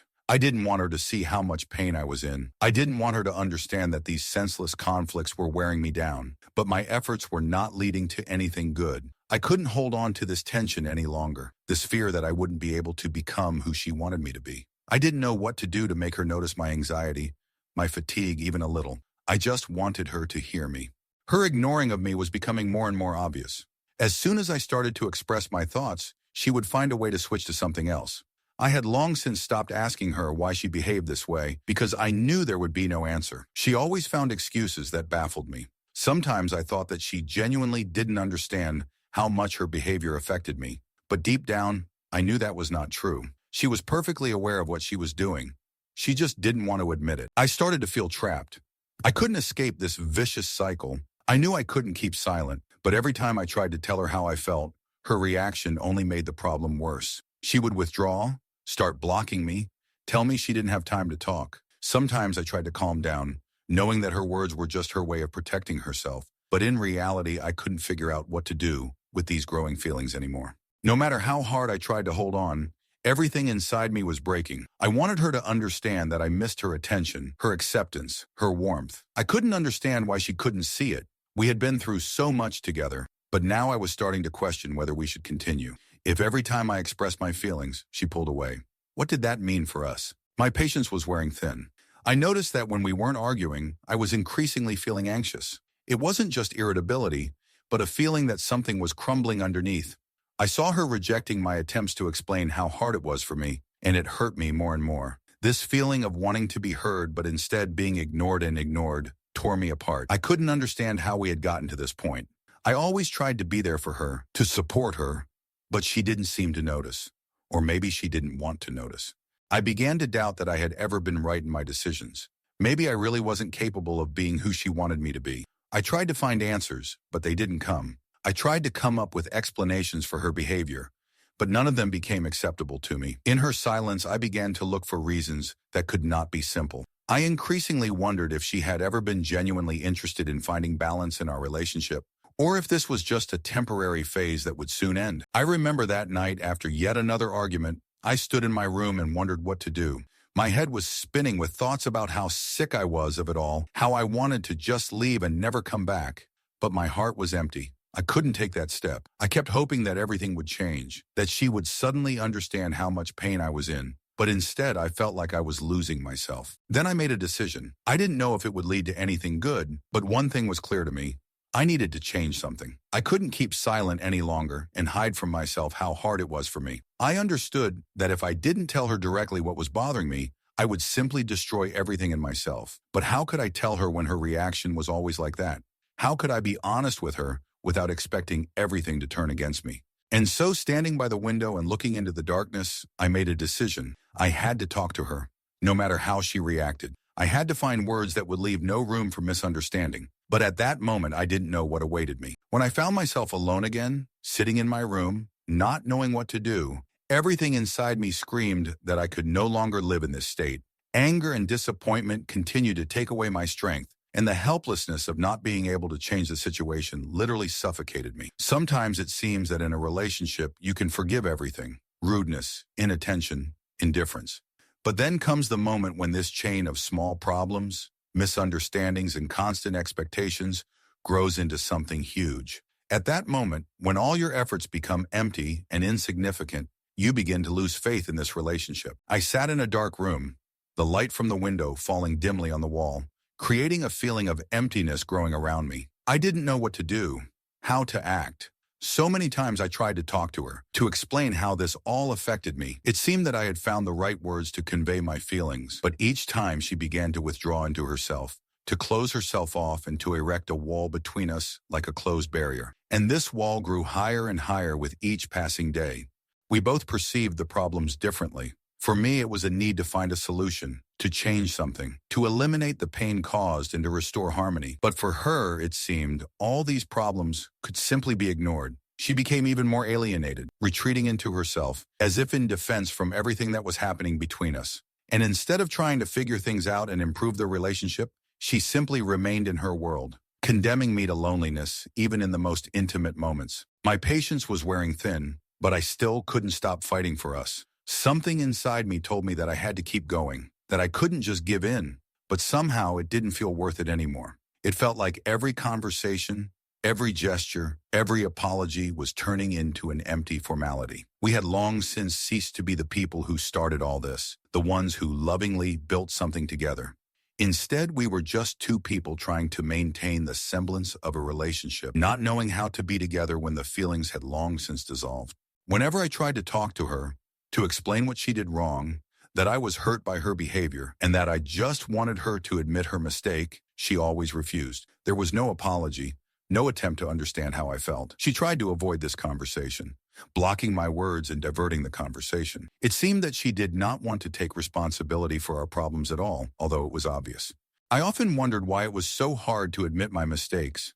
Why couldn't she at least once show a shred of gratitude for what I do for her? These aren't just words, but a whole reality that I built. But my efforts always went nowhere. Instead of admitting that I was trying, she seemed to convince herself that I was doing nothing, that her feelings were more important, and that I couldn't understand how hard it was for her. Against this background, when I got angry and tried to convey to her that her actions hurt me, I had to face even more coldness from her. It was always like this. I tried to explain, and she just got even angrier. When I asked for a simple apology, I received only resentment and accusations. You don't understand me again. You don't know what I'm going through. And every word she said became a knife in the heart because I no longer knew how to help her if she herself did not want to change anything. I often wondered, what does she want? Why can't she see how much pain I'm in? Why do all my attempts to improve our relationship turn into another source of pain?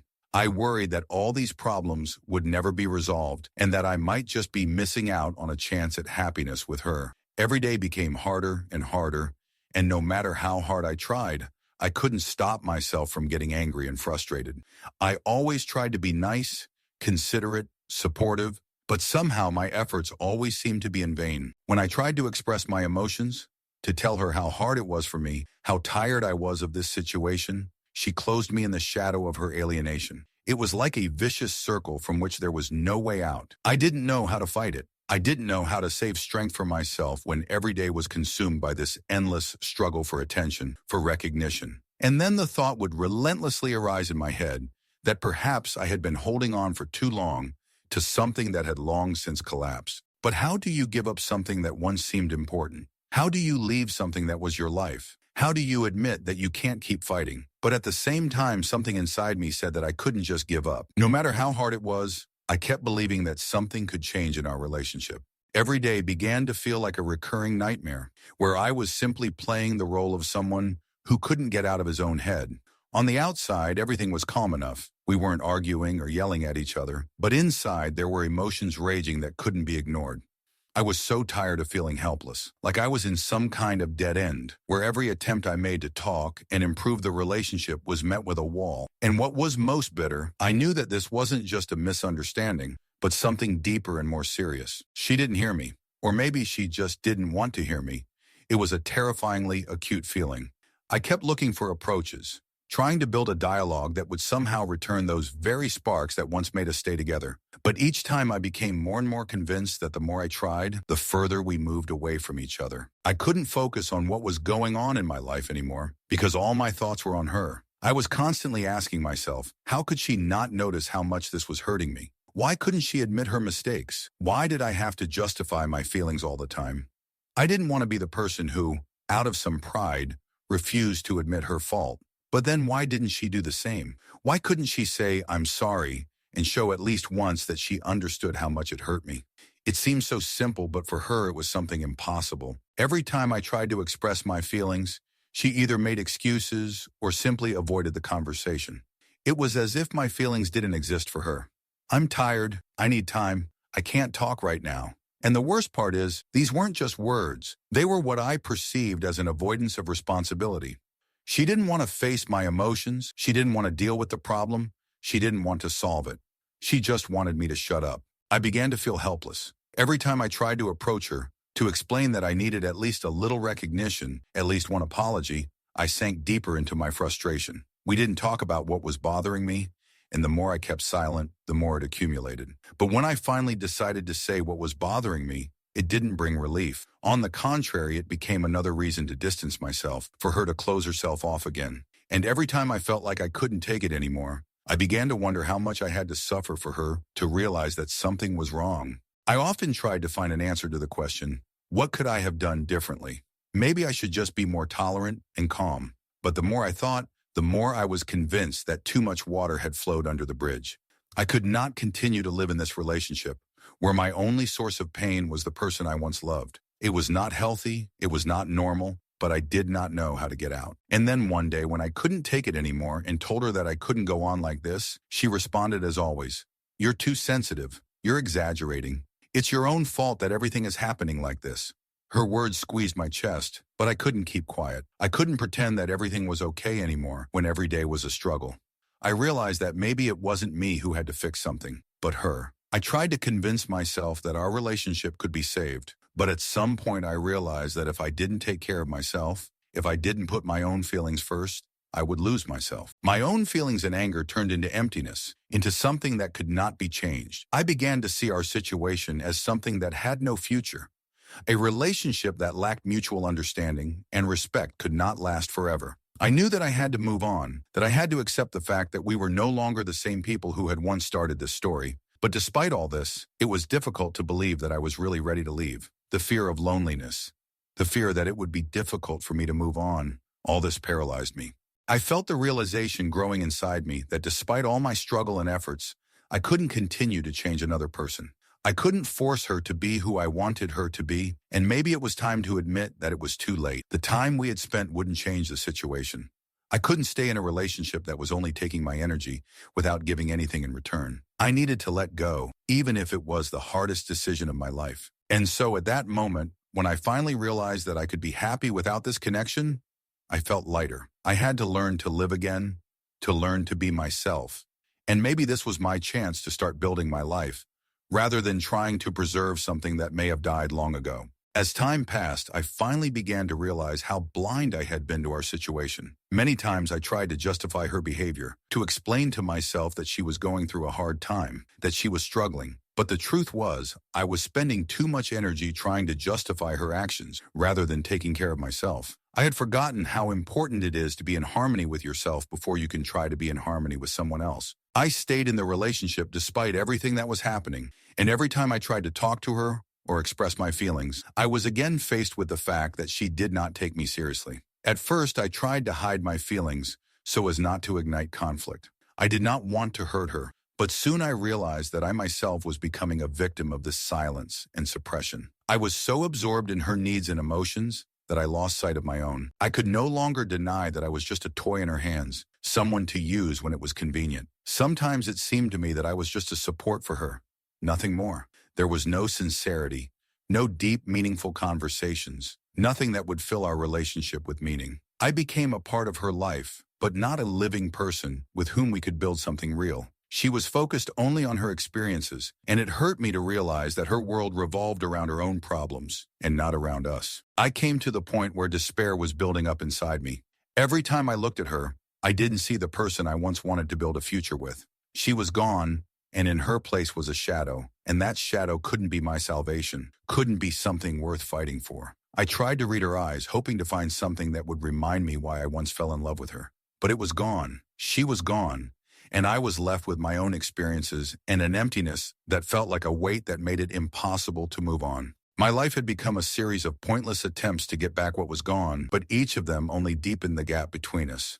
I no longer knew what to do. I was on the edge, and perhaps for the first time in my life, I felt that it was time to stop. Holding on to this relationship was simply impossible. An inner voice kept telling me, "You deserve more." But I didn't want to listen to it because I was afraid that I would leave her alone, that I would lose what was left between us. However, the understanding that this relationship no longer brought me joy, that I was losing myself, was becoming more and more obvious. Many people say that love is work, and of course I believed it. I believed that if I was patient enough, strong enough, I could make it work. But there came a point when I realized that love shouldn't be work. Love should be natural. It should be a source of joy and support, not an endless ordeal in which I give everything without receiving anything in return. I began to understand that relationships should be built on respect, on mutual attention and care. But in our case, this was not the case. I continued to give, and she continued to take, not realizing that I was running out. I was ready to listen. I was ready to change, but she was not ready to take even a step towards me. And this was the most painful realization, the realization that I can no longer hope that she will ever become different, that she will ever understand me. For a while, I stopped thinking about what would happen next and just allowed myself to feel the pain. I began to understand that this pain was the result of my own decisions, my failure to recognize in time that a relationship cannot be saved if one party is not willing to change. And the more I tried to be the person I was not, the more I lost. One day, sitting in an empty apartment and remembering everything that had happened, I finally felt it all go away. At first, it was just a small whisper in my head, but with each passing day, it became louder and clearer. You deserve love, not a fight. You deserve a partner, not an enemy. I realized that this realization came too late for us, but it was necessary. I needed to accept that a relationship with her was not what I needed. My decision became obvious, even though it was painful.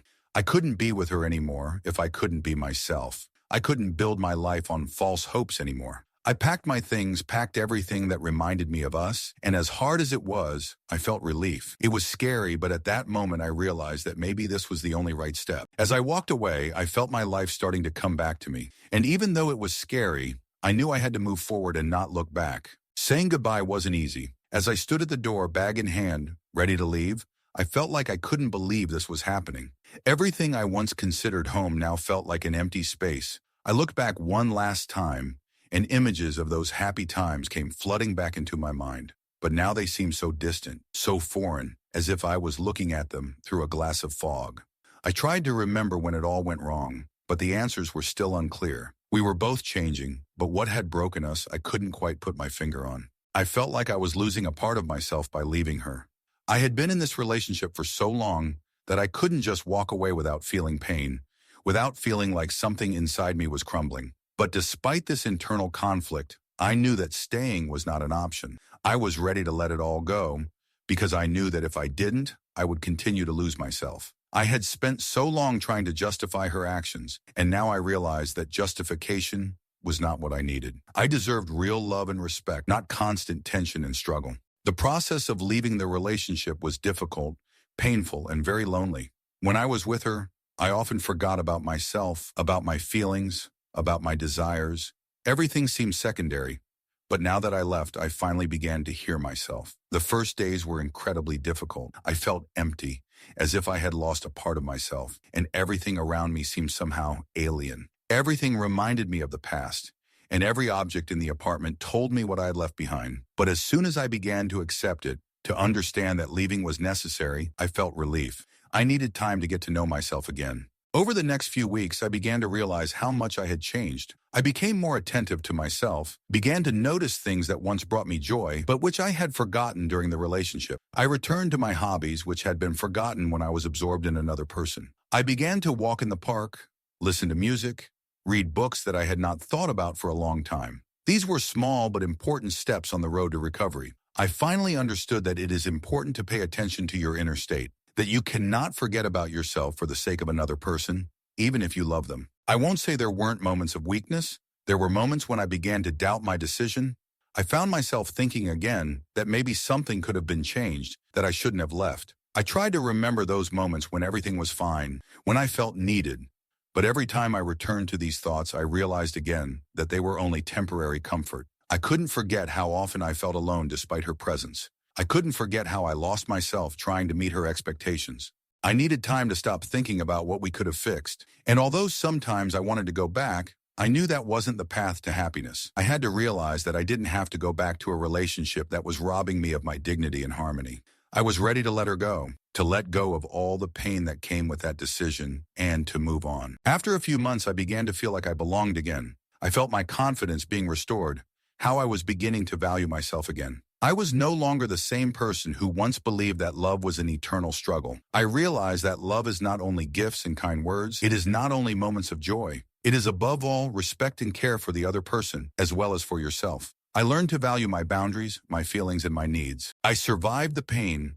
I survived the disappointments and the realization that not all relationships are meant to last. But the most important thing I took away from this experience was that I became stronger. I was no longer afraid of being alone. I knew that I deserved to be happy, that I deserved a love that would respect me and my space. And now when I look back, I realize that leaving was not a mistake. It was the only right move.